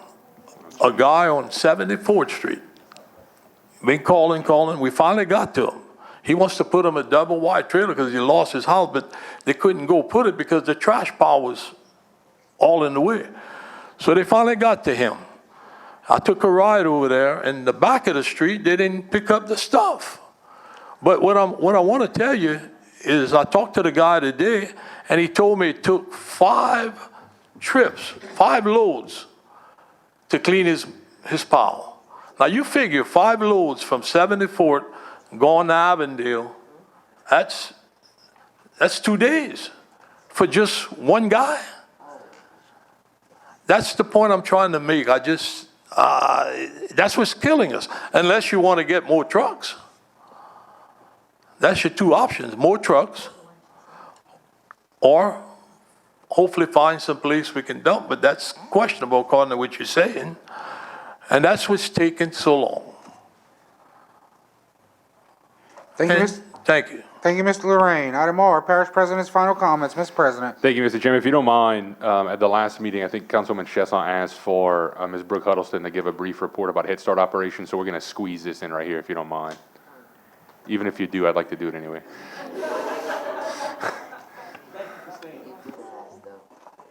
Ms. Huddleston, please state your name and address. It's going to be brief, I promise. I got to state my name and address? Yes. All right. Brooke Huddleston, 208 Canal Boulevard, Thibodaux, Louisiana. Good evening, because it is the evening by this time. Vice Chair Jalen Chasson asked if I would come and give a brief update on Head Start. I definitely want to start by saying thank you to all these ladies that have stayed this evening. Big round of applause in hand. They are off for the summer. That shows the support that they have to themselves, to the program, and to all of you here in our community. When I started at Head Start last April of 2021, the administration gave me 3 goals: staff retention and motivation, increasing salaries to be competitive with the local school system, and increasing in modernizing technology and instruction. This definitely has matched the Head Start standard goals from Washington, D.C., and of course our regional office in Dallas, to have competitive salaries with our neighboring school districts, the retention of Head Start staff, because this has been an issue with COVID, and of course for us, IDA, and in-person instruction and full enrollment. And I'm going to start with that one just briefly. We had 15 classrooms. We are numbered up for 255 students. The staff came together in October. We opened up 11 classrooms, and we were servicing between 214 and 219 students daily, in and out, with people moving in and people moving out. This followed the licensing standards within our state. Head Start, we were under emergency provisions. Therefore, we were able to put more staff and more students within each classroom. So a big commitment to the staff in each site. We lost our Head Start site at South Lafourche. I'm going to pull this over here. South Lafourche, which was 3 classrooms, working with President Chasson and Parish Administrator Mr. Ogeron. We're going to have 4 classrooms there based on the community assessment and the needs of that area. We're going to keep increasing the Thibodaux site along with the Lockport site. Last year, you approved raises for all full-time staff, as well as the yearly cost of living mandated that's provided by Head Start that we have to give. I know, Ms. Lorraine, you questioned that several times, but it does come from the federal government, and it is a mandated amount that we do have to give. Last year, we gave the minimum. This year, we gave the maximum. So we definitely want to put the money into salaries and staff, such as requested by this administration and by Head Start by the Head Start program at the national level. We also will be addressing again this year the lead teachers with pay raises. This will be coming to you this summer. This will make us competitive with the local school systems here in Lafourche. Our teachers work 166 days. We have increased the standards for our children. We have changed the instruction. We have changed the assessments. And we have changed the screening tools to make our students competitive. So salaries based on the national guidelines put out, we want to be competitive. And this will put us there. This year, we're also asking for increased raises for all of our part-time staff. We did not touch that last year. We retained all our staff thus far this year, and this again is due to staff confidence and competitive salaries. We listened to our teachers and staff. We sent out surveys anonymously, and we visited the classrooms throughout the year. I stated we changed our curriculum. We changed our curriculum to the Frog Street 2020. This year, Lafourche Parish school system purchased that for all of their preschool classrooms. So we were on the cusp and led the curriculum and instruction that they're putting in the classroom where we put it in last year. We changed our screening tool and assessment tool to what they are doing so that our kids have a fair advantage and clear knowledge of what they're going into when they enter our Lafourche Parish public school system. We're using the Variance, which they use, so it's not a foreign assessment piece to our children. There's no newness going on there. We're going to begin assessing our students with the formative assessment tool that Lafourche Parish uses. This will allow our students to have a fair playing field for the state standards of TS Gold. And I know I'm probably speaking a foreign language to some of you, but it's all the standards and the stuff that we have to put on and assess every day, and these are the ladies that do it, not our office. We are here to support them and make sure that they have what they need. We will be one-to-one iPads for every student, so therefore we can assess and the students are not held within small groups together. We are going to have the smart boards that you approved last year put in. They were supposed to be put in this year, but with Ida, that put a stall on the installation and shipping. We added teacher and staff incentives to increase the teacher motivation. We did teacher and staff person of the month. We did the Facebook presence to display the instructions and activities for the parents, grandparents, and the public. We used to be viewed, or it was often said that we were a babysitting service. Therefore, we are not a babysitting service anymore. They see full in-person instruction. We focus in on lessons. The Senate directors publish teachers instructing students on a daily basis. We usually get messages such as, "I didn't see my grandchild on Facebook today. Was he absent?" Really cute. We provided for all staff to get together during various times of the school year, which is something that hadn't been.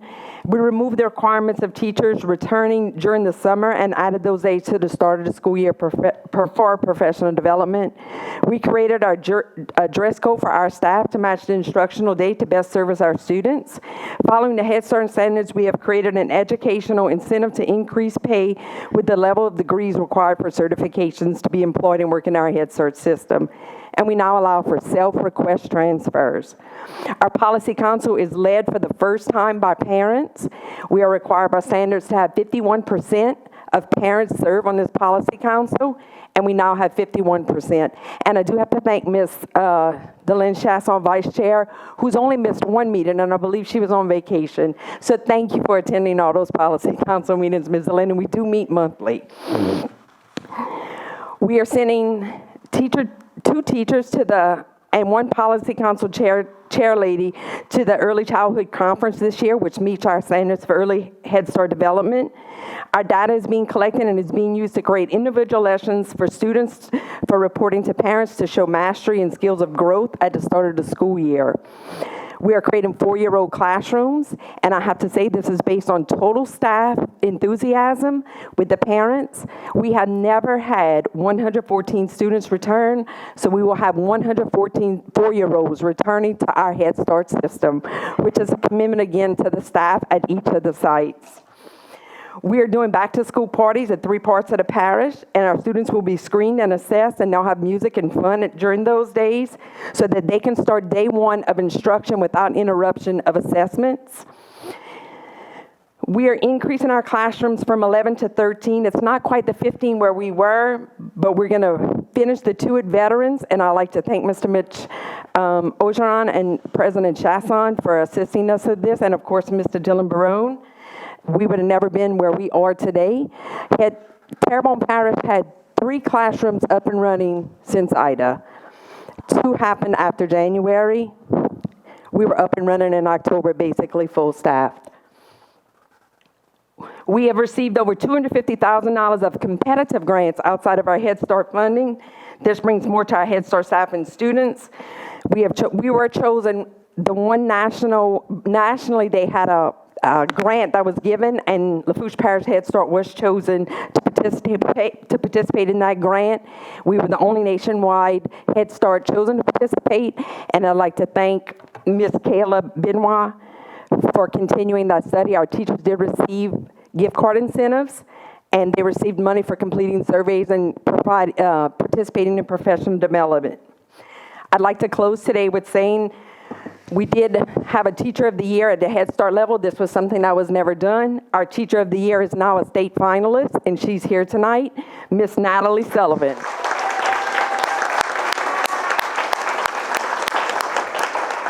There were 25 entrants at the state level. This is a first-year entrance for the early childhood education to be a Teacher of the Year, and she is one of 5 finalists. So Miss Natalie has done an amazing job. She's been on 3 interviews, and she's had a portfolio to complete. So I'm sure she's going to put our Head Start on the map. I'm more than confident. So Miss Natalie, is there something that you'd like to say? I would just like to thank everyone for their support. Miss Natalie, can you come up? State your name and address, Miss Natalie.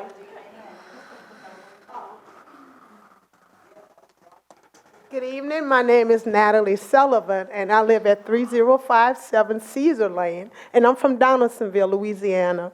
And I travel here every day. I think that we have a great program here. Lafourche Parish government, we thank you for your support and how you help our program. And every day I see the growth with our children and with our parents, and we can't do without you all's support. And we would like to thank you all.